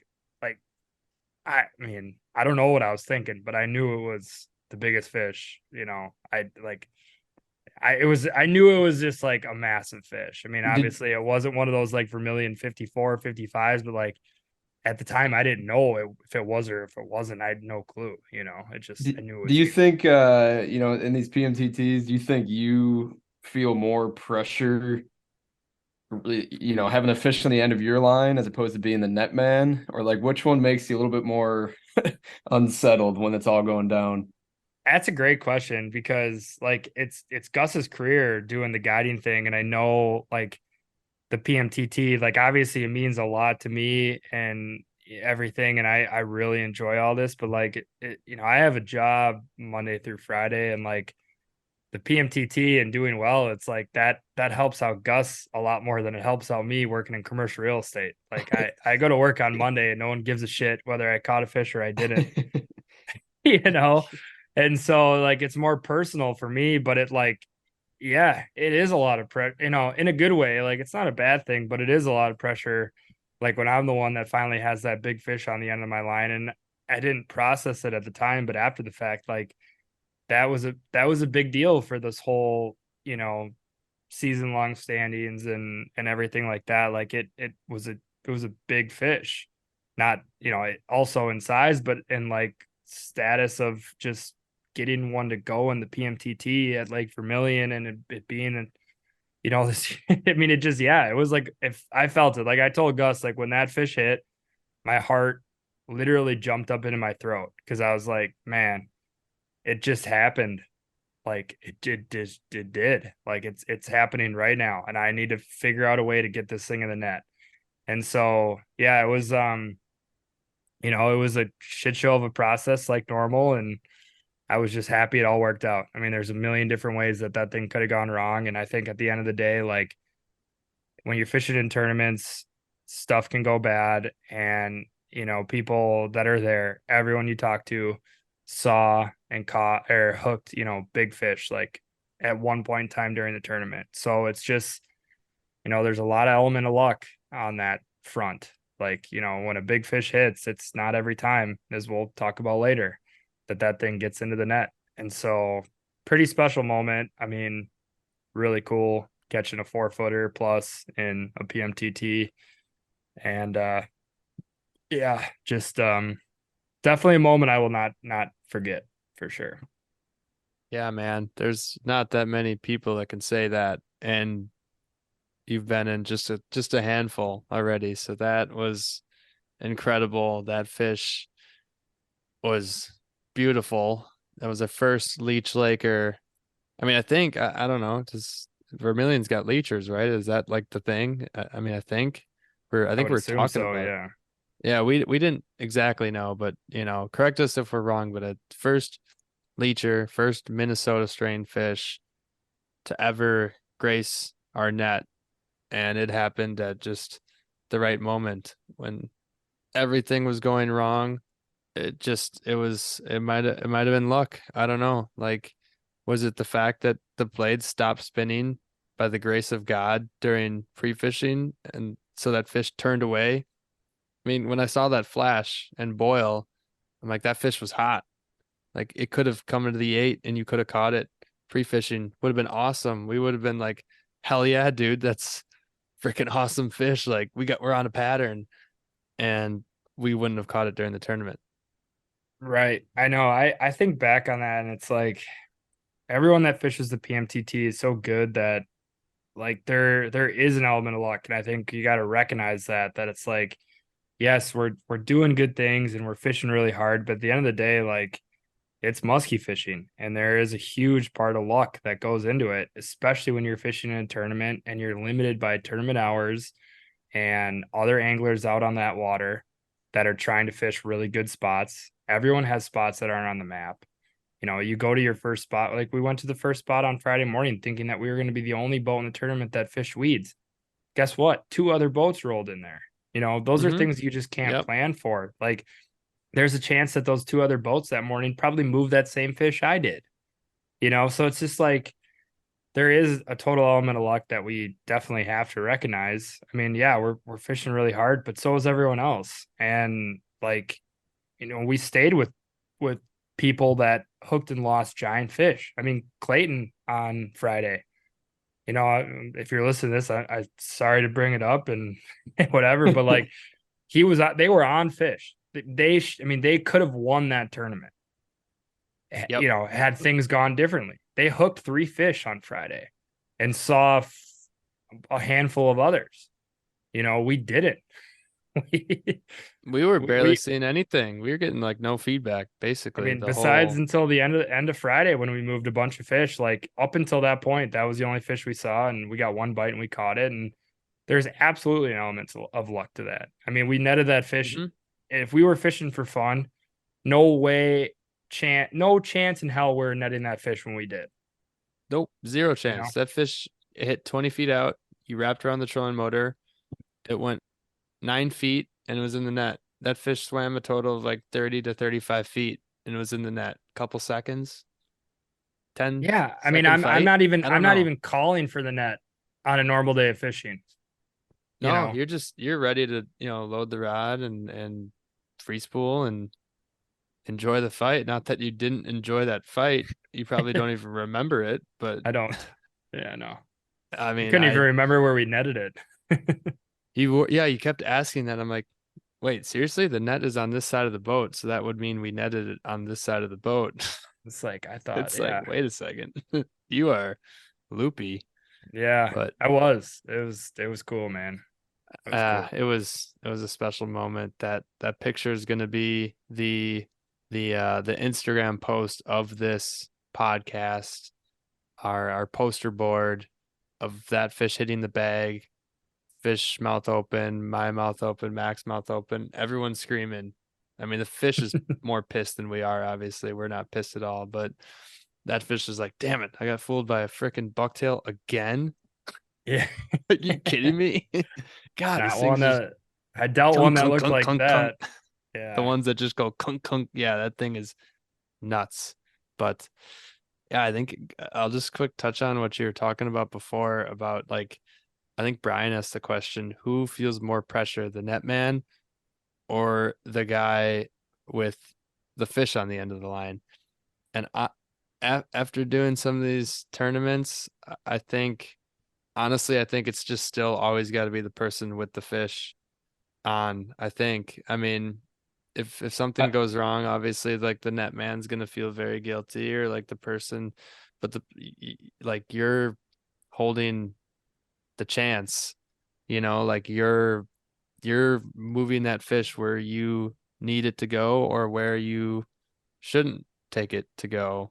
And that, those are the first seconds of making a mistake or not, pretty much. So I think I, it's the person with the fish. I mean, every time that I've hooked one in the tournament, I'm shaking a lot more than netting the fish. There, I didn't have time to shake. I barely got to see that fish do its thing with the head. I was looking for the net, and by the time I got back up, I turned to the right, and you're telling me to net it, and it was in the net. I didn't have a time to shake. All I could do was just scream and be just utterly happy and relieved that we didn't have to go into day two being like that stupid mentality of like we need a fish, like we have to get a fish. And I don't like that. I do just enjoy fishing for fun. And it all turned around. That fish was a huge turning point in just everything, the whole season, that week.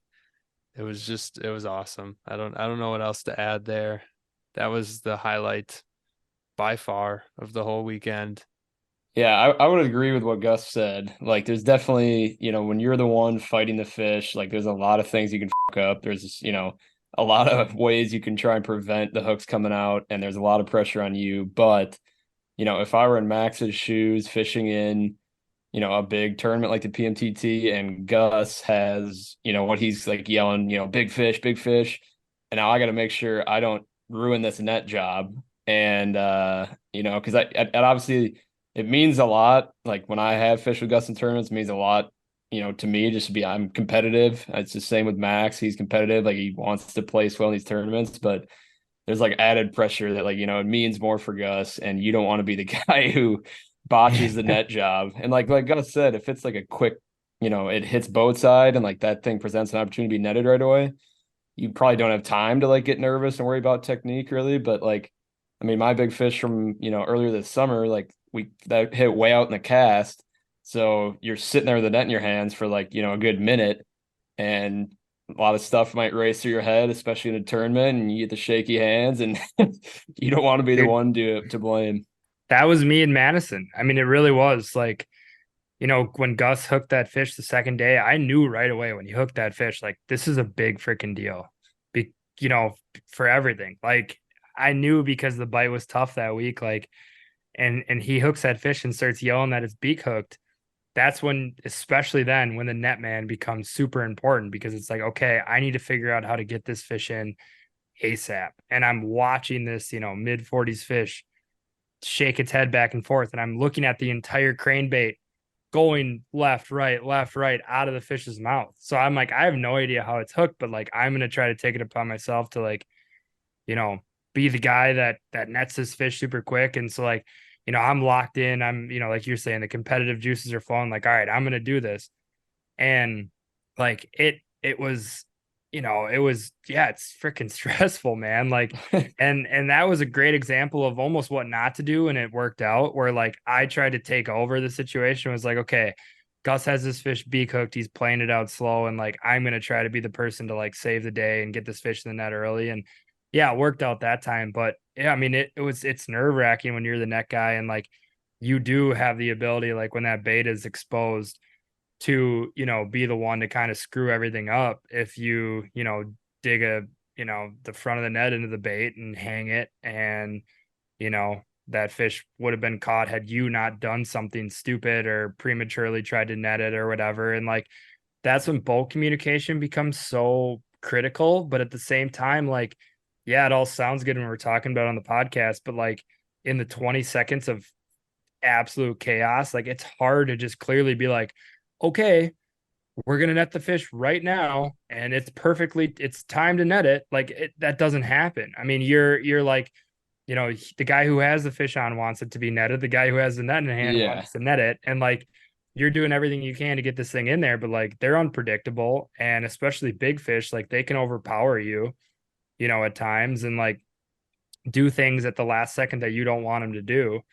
And so like it's a really hard spot to be in as the net man sometimes, especially when those big fish hit in tournaments, because you're just like you said, you're sitting there with the net, you're waiting, when should I do this? And like you're trying to communicate, but stuff goes south, and like you get antsy, and you like get you want it in the net. Like you're just like, just please, like just come in here and just lay in this net nicely. But like that's not always how it goes. I'm losing hairs just listening to you talk. Like it's stressing me out just thinking about like netting another big fish during a tournament. I know what you're talking about. It's like, do I want this on my hands if something goes bad? Like, oh my God. I'm so thankful it all worked out in the end with that fish. I'm just relieved. It was amazing. Yeah, Yeah. we don't need to talk about how you'd be feeling today if you lost your PB and PMTT fish, first fish in Minnesota. Look, we would be talking about it. I mean, there's no Yeah, doubt. Like, look, golly.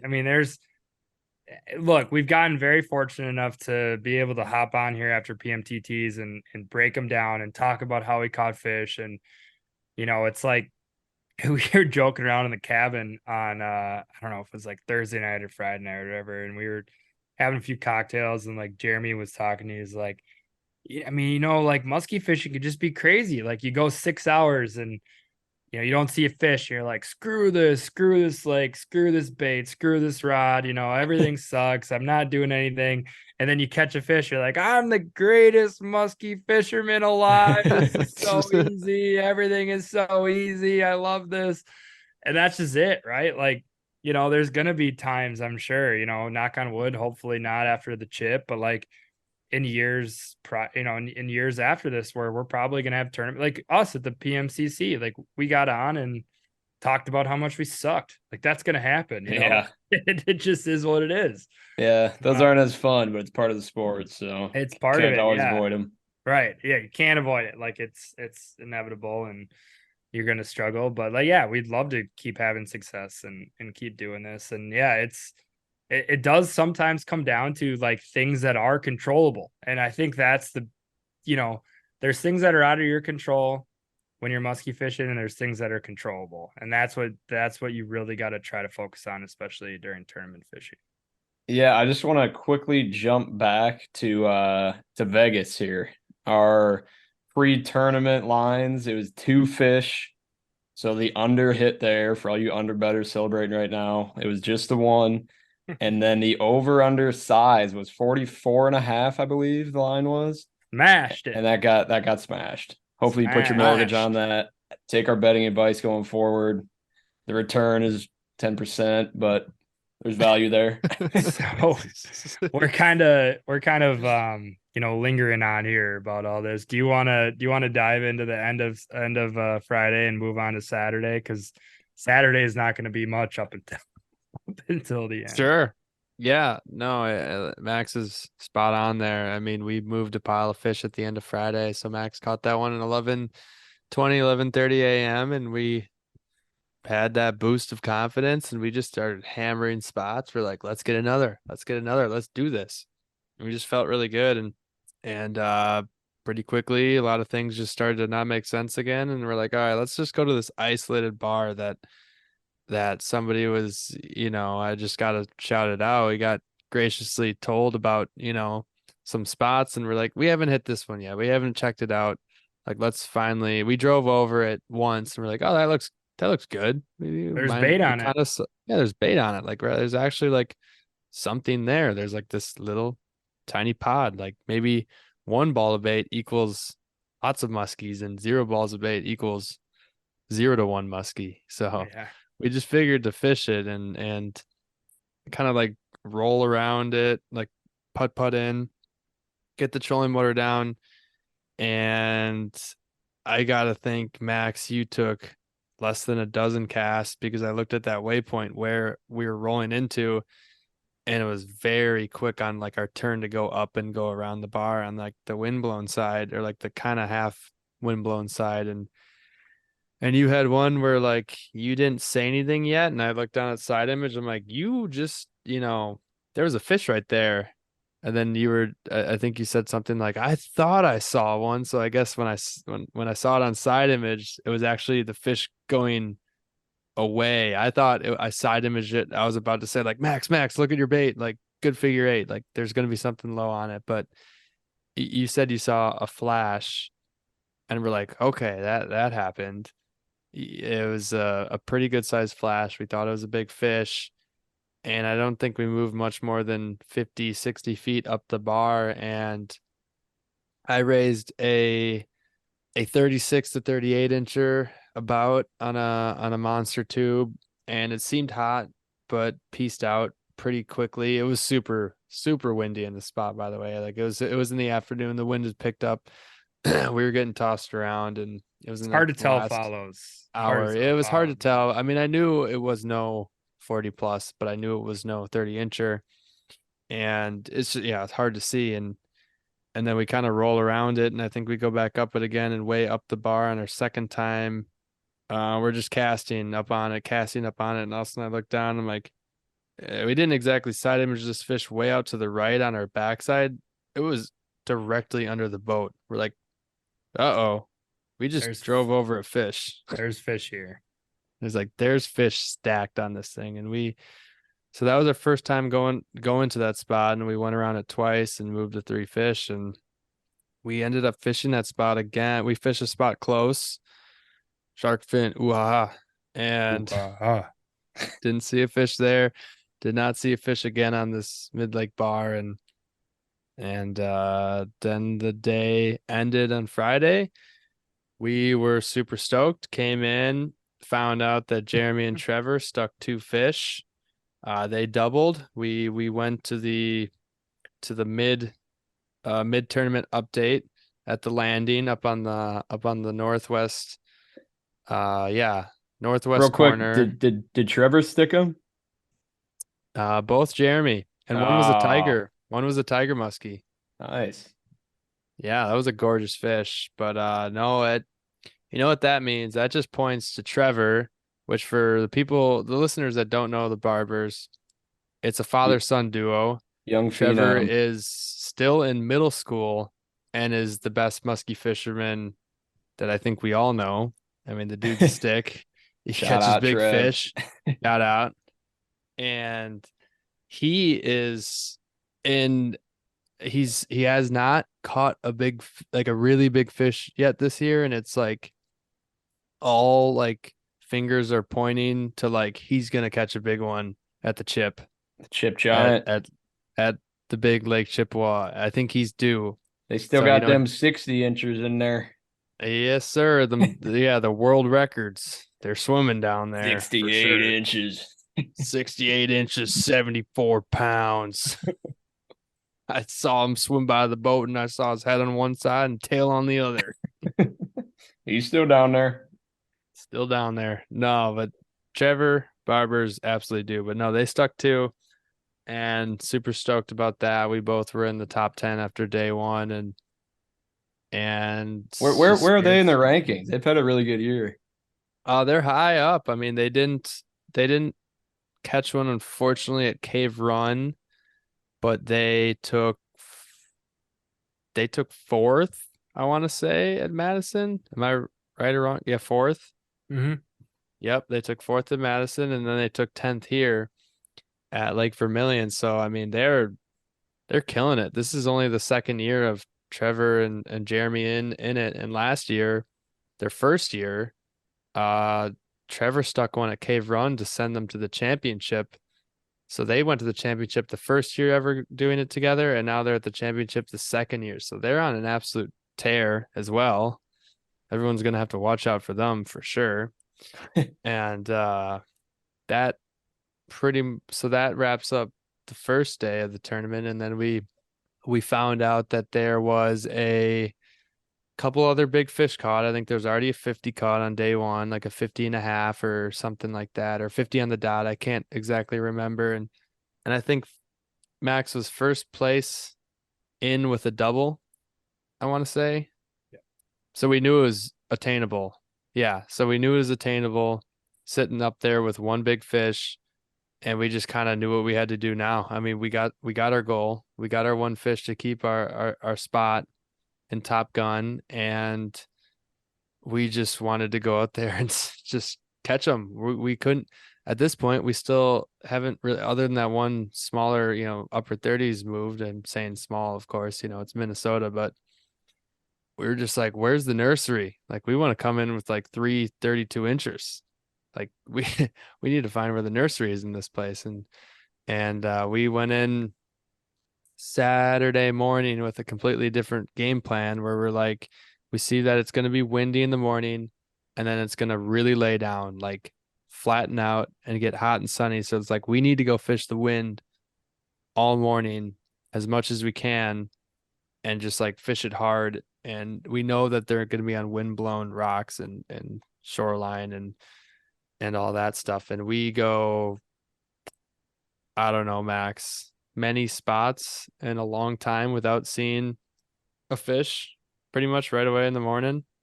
Yeah. It was wasn't until the nerves got going again on a small fish, not a big one, but an important one at the time that we thought. And I was reeling in that old trusty bucktail that Gus tied up, and saw him coming from like 40 feet away, blonde shadow. This one just wasn't that big, but it was a scoreable fish.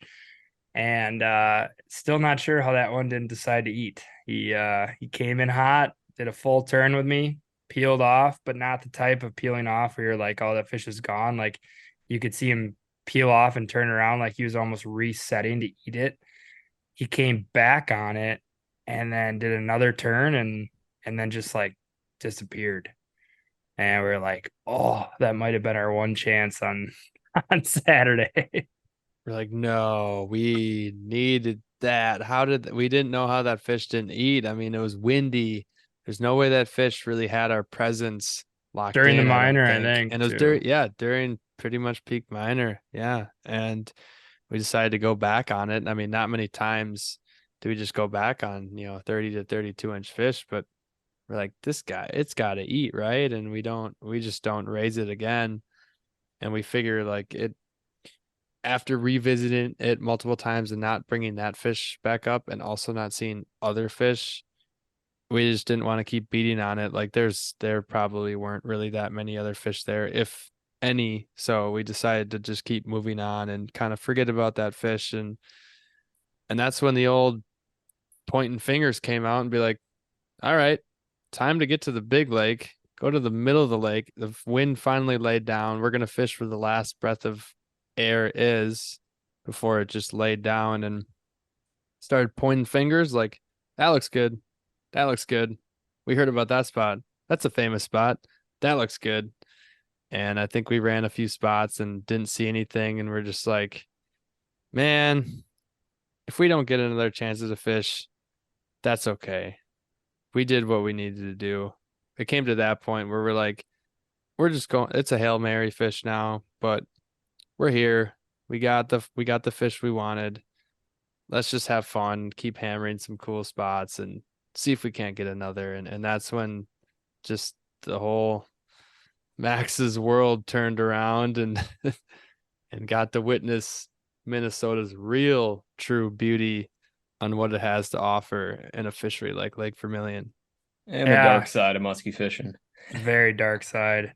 I will say too, man, like, you're talking about spot hopping and stuff, like hours just melt away during tournaments when like you want to catch a fish and you're not on them. Man, does the time start to go by quick. Like when you can only fish from 7 to 1, those aren't like, after you get past that morning and that mid-morning minor, like doesn't really feel very musky out. Like, and stuff kind of starts to, like just goes by quick when you're limited on hours like that. You know what I mean?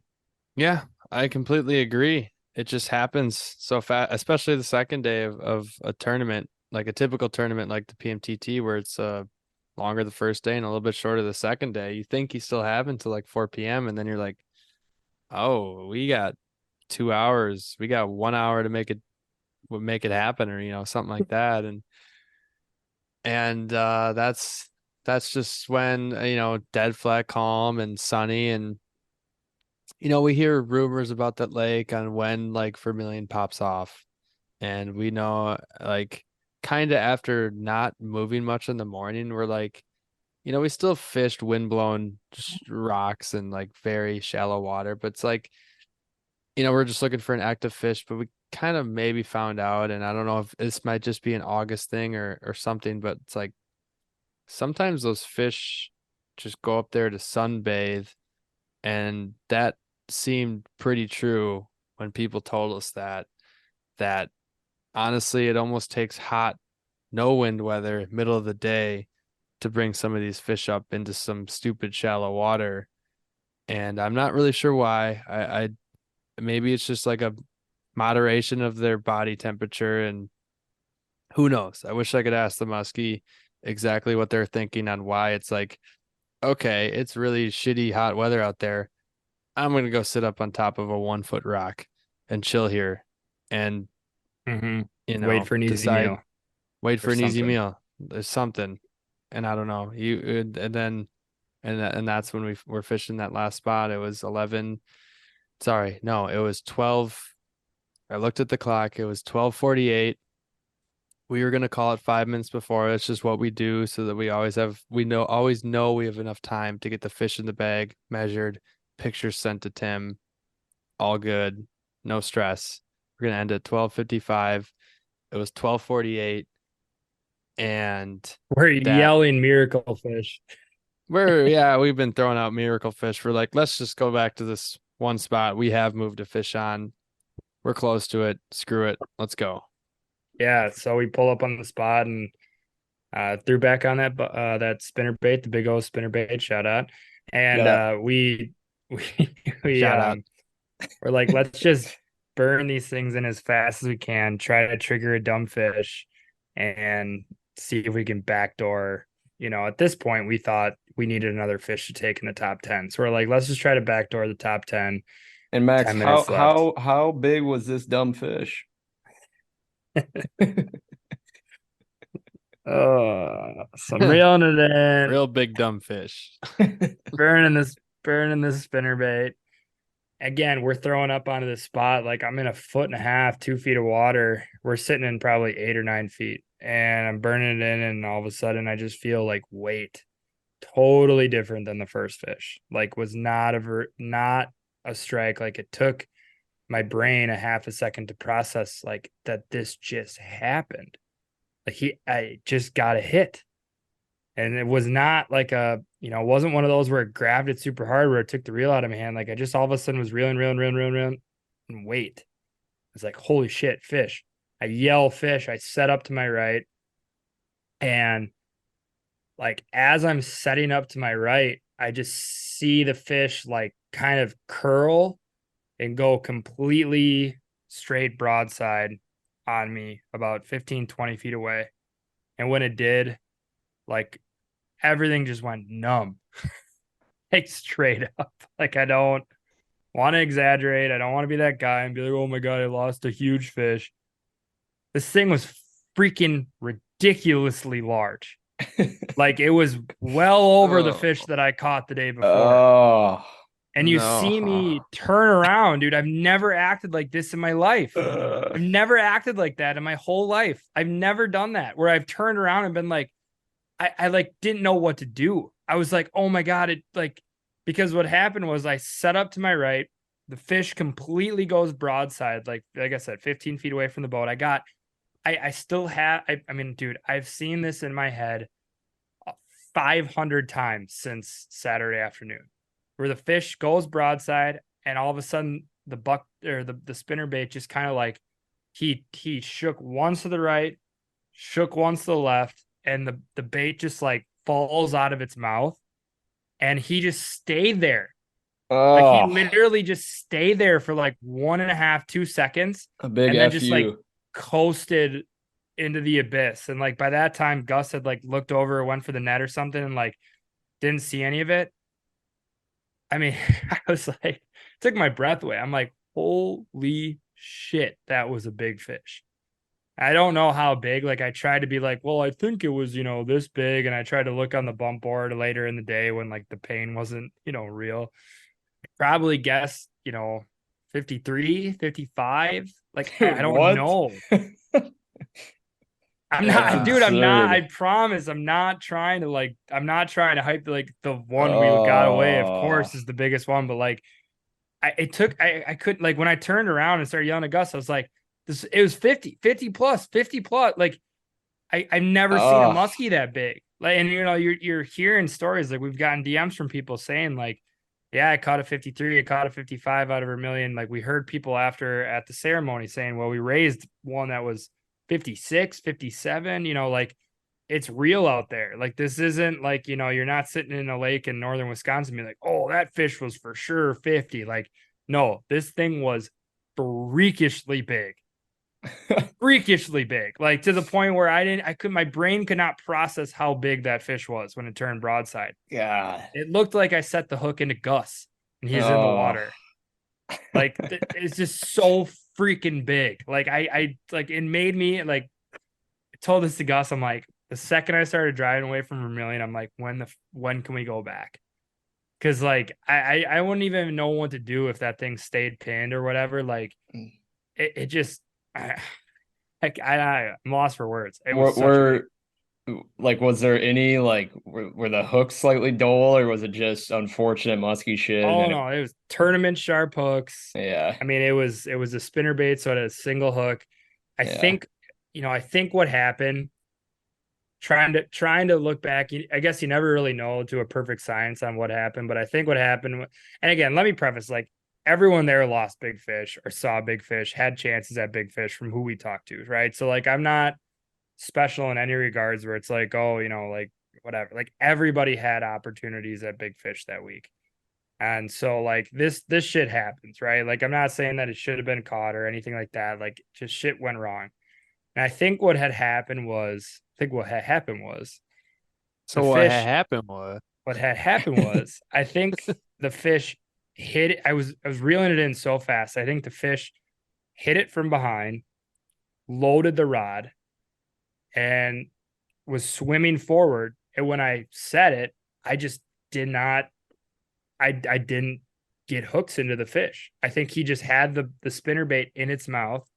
It was such a big, strong, tough fish that I just don't think I got the hook to go anywhere into its mouth. And the rod loaded for, Unfortunately. 1 to 2 seconds, and it goes broadside. I think it felt me set him. And he shook once, shook twice. And when he opened up his mouth, the bait, he didn't even shake a hook. I think the bait just fell out. And, and the thing I told Gus is like his head was on the right side. I set up into the right. So I think I just never set back into him. And, it is what it is, man. It's the way she goes. That's part of it. Yeah, it's that there's the luck side there. Fish could have been facing a little bit another way, and you could have gotten that one single hook into the roof of its mouth, and it would have been game over for that fish with that, big single hook on a spinnerbait. Like easily game, not like easily, but it's a better shot with that one big, treble or single hook as opposed to a treble hook. And yeah, man, it's just we've all three of us sitting here talking, we've all missed big fish in our life already, and we are unfortunately. It just sucks that it was that big. It sucks that it was that big. Yes, it didn't need to be that big. If it would have been a 40-incher, I would have shooken it off. It didn't need to be that big. Why did that have to happen? Why? I don't know. I don't know, man. I don't know. Why did it have to happen? We've really never gotten like that miracle last minute thing. So we were blown away that it even happened. And one of the first things out of your mouth, other than like, the big fish or like, oh my God, or, words like that, you were just like, I wish that didn't happen. Like, I wish I would have we would have ended the tournament without seeing another fish the rest of that afternoon. And that's it. And I'm keeps you coming back, man. And I'm like, I don't know, man. I don't know. I think it's the name of the game. I think that happens for a reason. Like we needed to see that, or something like that. Not in like a bad way of the fish getting lost, but it's just like shit happens. Hey, Max, fish. The good news for you is there's this podcast called Muskies on Tap, and they have an episode where they talk about how to handle losing big fish. That's right, Brian. What episode number is that for the listeners to know to go back on? But, Fundamentals. oh God. That episode's losing big fish, but what happens when you lose a fish 13. Of a lifetime? Oh, thanks, guys. What happens when you lose a fish of a freaking lifetime in a tournament and you want to jump off the boat and swim back to Wisconsin? Nobody's made a podcast on that yet, so maybe that's next week's. Yeah. Oh man, I mean, I'm just having fun at this point. Like it totally is what it is, but like, God, was that just? Oh, Jack. Yeah, shut up. I mean it. Oh man, yeah, it was mixed bag of emotions to end the day because it's like unbelievable weekend. We came here, we achieved the goal that we set out for, which was to catch a fish in the PMTT at Lake Vermilion. That was the goal, 100%. Figured we probably couldn't hold our own against a lot of the people that were fishing in, especially the people that knew the lake really well. And to think that we had a chance, again, everybody else did too. So it's not special in this certain circumstance at all. It just was what it was, but like it does not take the pain away from knowing that like that could have been the fish that I may never see a fish that big again. I may never catch a fish that big again. I hope I do. I hope to get back to Lake Vermilion and get some redemption on that one. Chip Flowey's got one in store for you. I hope so. I would love that. I would love that. I just don't know if they make them that big still there. I don't know. I'm kind of venting right now. It's like actually like a good release for me because it's been pent up. I mean, I think we were on the ceremony stage and like they were asking us about it. I was pretty much like, I just drove in silence here by myself. The Gus and I took separate cars because we were leaving. I was just like, I didn't know what to think. I'm like, I'm so happy that we caught a fish. I'm so happy that I think we're in the top 10 still because we kind of got word that we would be. I was so pumped up. I was so thankful. But at the same time, I'm sitting there in the back of my head like, that I just lost the biggest fish in my life. Like, and a fish that not only was the biggest, like, we're not talking, like just barely. It was freakishly big. I don't know. I Mm. don't know what to say. This is gonna come across so dumb, but I don't care. It was just I'm still, it's Sunday night and I'm still like, you can probably hear it in my voice. Like I'm just like, I don't know what to think. I don't know what to make of that situation because it's just like such a mixed bag of emotions. It did not need to be that big. It could have been like a 35 incher. right. It just, it didn't need to be Yeah. that big. It did not. It did Title of not. the episode didn't need to be that big. Yeah. Well, that adds to a very exciting week for you guys. I mean, not quite the way you'd Yes. want to cap it off, but also kind of a way It to was- cap it off that, lifelong was memory great. there. Yeah, it was awesome. It was awesome. I wouldn't honestly like, well, I wouldn't change a thing, but I would, Yeah. Right, yeah. I mean, looking back, you're happy it happened. Obviously not the way you wanted, but you got to Yeah. experience a freakish fish. it gives us a good reason to go back. I mean, not that we wouldn't have if we wouldn't have seen that fish. Like, I want to go back there. I can't say enough good things about Lake Vermilion. I hope they continue to take care of that lake and stock it well. I hope people continue to fish it well and fish it to the point where people can still have chances at those giants that are pushed up and accessible to people to catch, because it's a fun lake, man. It's gorgeous. It has some massive fish. I mean, Gus, right? Every single person we talked to at the ceremony, who didn't see a 50? Yeah. Agreed. Everyone saw Yeah. 50. It was insane. Like, not, Yeah. I think people were being honest with themselves too. I mean, these are all good fishermen. Like, it's not the whole humbug of northern Wisconsin where it's like, I hooked and lost a 50 and you just like, you don't know the person. You're like, I don't know, man. There's not that many around here. Yeah. Where It it's goes like back to last Vermilion. week's episode. We had to talk about the differences in the fisheries, and then Max asked, like, is it easier or what? And it's not easier, but there's a shit ton more 50s, it sounds like. I mean, Yes. we've fished for how long in northern Wisconsin, and we've probably not laid our eyes on a 50 yet. So I mean, that's crazy differences. Yeah, you're spot on, man. I mean, it's a totally different fishery than what we're typically used to. I mean, we are not used to 48 3/4 hitting bucktails. We're not used to, however freaking big that 58s hitting fish spinner was. baits. Spinner baits in 1.5 feet of water, reeling it at a million miles an hour. I mean, I don't know, like, say what you will about the differences of Wisconsin and Minnesota, but that to me is a pretty stark difference right there. And the proof is in the pudding. I mean, we were there for 4.5 days and we maybe fished collectively for, 25 hours. Truth be told, I mean, we didn't fish that much during pre-fishing. We drug it out a lot on this podcast, but effectively fished maybe 9 hours in total during pre-fishing. So Overall, we, ended in the 8th place at the Vermilion PMTT, and that was amazing that we still held a spot in the top 10 with our one big fish. Sounded like overall, even with a lot of people seeing and, losing some pretty big fish, that the bite was actually tough. I think too many people were probably thinking it was going to be like the last time they went to Vermilion. I don't remember the year, but I think first and second place both caught 8 fish, and they were all like 42 to 50 inches pretty much. And it was crazy. And this time it was like Madison, where like a couple big fish did it, and that's it. Like just 2, 3, and that was it. I think first place got 4, but that was that. We ended the day, and we, I know it ended how it did, but we were still extremely happy.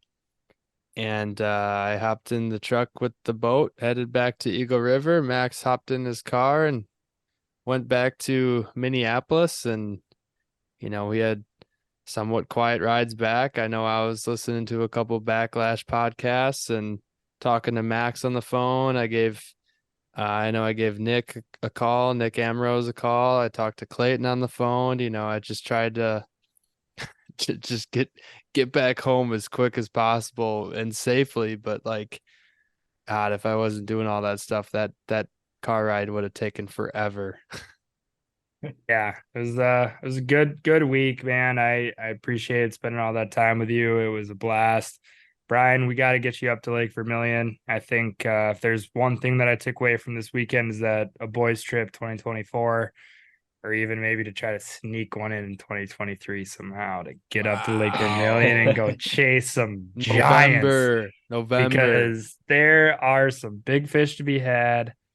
I loved it up there. I can't wait to get back. I'm glad the PMTT went up there. If there's one thing, man, that's so fun fishing these tournaments is like getting out to new bodies of water and just seeing what it all has to offer, because that was cool. So we'll put a bow on that. We'll transition into some housekeeping items. I know Merch God Brian's got some updates on where our merch is at. We got the old Common Man Muskie segment coming up here. We got a few awesome submissions that I'm excited to share. So Brian, you let us know, are we gonna get sweatshirts and t-shirts here soon, or what's Yeah, going on? it's looking like it. It's looking like it. Yeah, we're Yeah. whipping something up in the kitchen right now. We got Sounds quotes. Yeah, we got some quotes. We got some big orders looming, and we'll see. We'll maybe plug some teasers on the Instagram, and you guys can light it up if you hate them or love them. All feedback's appreciated, and hopefully we're not too far away from receiving them and being able to send them out to whoever wants them. So stay tuned there. More details next week's pod. Awesome. I'm also excited that once we get those, we definitely got to do a giveaway.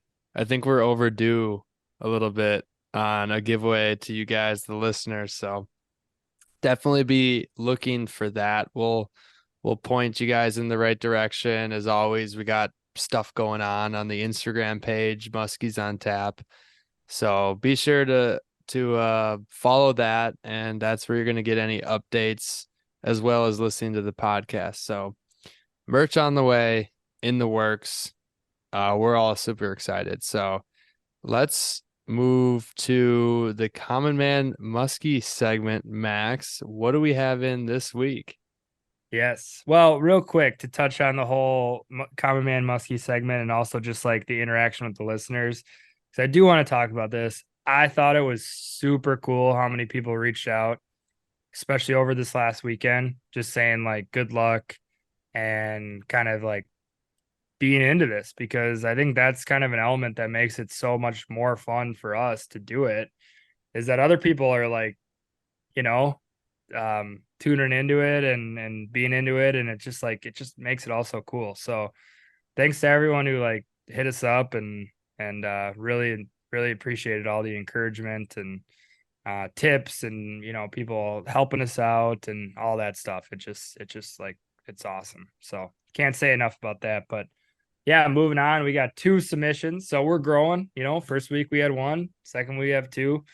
If you guys want to send them in, it's as easy as just sending me a DM or shooting a text to my cell at 920-205-9192.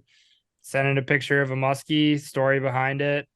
We'll happily shout you out on the pod, and I'll be shooting some Instagram stories this week on these fish that we're touching on. So first one comes from Edward Ritzema. He caught a really nice muskie, looks like probably around a 40-incher on a top raider at 6:15 in the morning. So top early water morning grinder. right? There's the thing I noticed about this picture is he's holding it. Well, 2 things. First, crazy mouth on this muskie. The teeth are ridiculous. It looks like a freaking barracuda or something. And second, Brian, I know you'll like this. Fog coming off the water at 6:15 in the morning, glass calm. On top water. Yeah, there's no way he wasn't catching that fish. Yes. And he said that he something about, waiting, like we were talking about in that one episode, waiting to set the hook until he felt it, not when he heard it. That was the biggest thing, I think, he said to seal the deal. Shout out Edward. Shout out Edward. Shout out. And then our next one comes from Dwayne Wedler Jr., DW Jr. Shout out He Dwayne. He sent in a Shout beast out. of a muskie. Very on topic here from Lake Vermilion. 52 and a half beast. Whoa. Sheesh. That's a Yeah, nice fish. it's gorgeous, man. And get this, caught it boat side on a toad. Yeah. Jeez. Wow. Must Dude, have been that would be finessey as hell. that would be unreal to get boat side by a 50 plus on rubber. Oh man. Imagine hopping a toad along and all of a sudden boat side of 52 and a half jaws of life open up next to the boat and smash your toe. Oh my God. That's awesome, dude. Memorable. Yeah. Yeah, man. So yeah, that's a wrap on the Common Man Muskie segment this week. So thank you guys for sending those fish in, and hope we get a few more as the weeks progress, because I enjoy seeing those stories and sharing them with everybody. Yeah, we definitely love seeing the pictures coming in on the Instagram and to Max, and seeing all the smiling faces and big fish holding, and it's awesome. Love talking about it. Love seeing I, it. I do like hearing how they caught the fish, like hearing that it was on a toad, like, someone like, you got a couple toads, but it's not always like the first bait we think to throw. So, hearing what other people are catching them on is always kind of might open your mind a little bit as to what you might use next time out. Completely agree on that. So I think that is going to cap off today's podcast on the PMTT recap of the third qualifier 2023 Lake Vermilion. Said and done. Next up is now the big chip, the big championship over on Lake Chippewa, the Chippewa Flowage in Hayward, Wisconsin. Chip at the chip. The chip at the chip is going on September 22nd, 23rd, and 24th. 3-day event. Must catch a fish on Hopefully Friday or 3-day Saturday. event.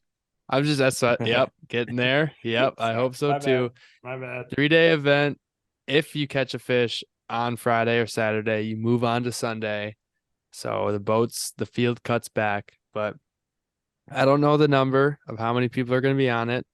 So we're going to find out probably shortly on the full field of going there. But nonetheless, Max and I are absolutely stoked to get out there.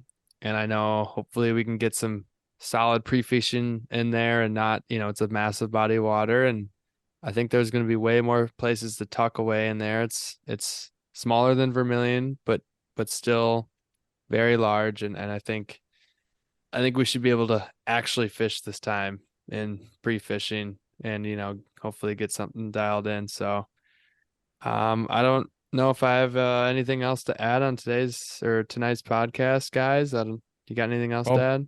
Brian might join us on the chip potentially for a few days to do some Yeah, pre-fishing. yeah, depending on if right. our schedules align, I'll be chomping at the bit for that. Been wanting to get back out there ever since we went on it for a few hours a year ago or 2 years ago. So we'll see, but that would definitely be a lot of fun. Pre-fish with you guys, probably clean out all the fish in the lake pre-fishing, but yeah. That's my only concern of having you in the boat is we don't want to burn too many fish, and Yeah, it's tough to avoid at times, so we'll see. Right. Yeah, you're right. Oh man. Yeah, no, good episode. I'm glad to kind of debrief after that hell of a week, man. That was a lot of fun.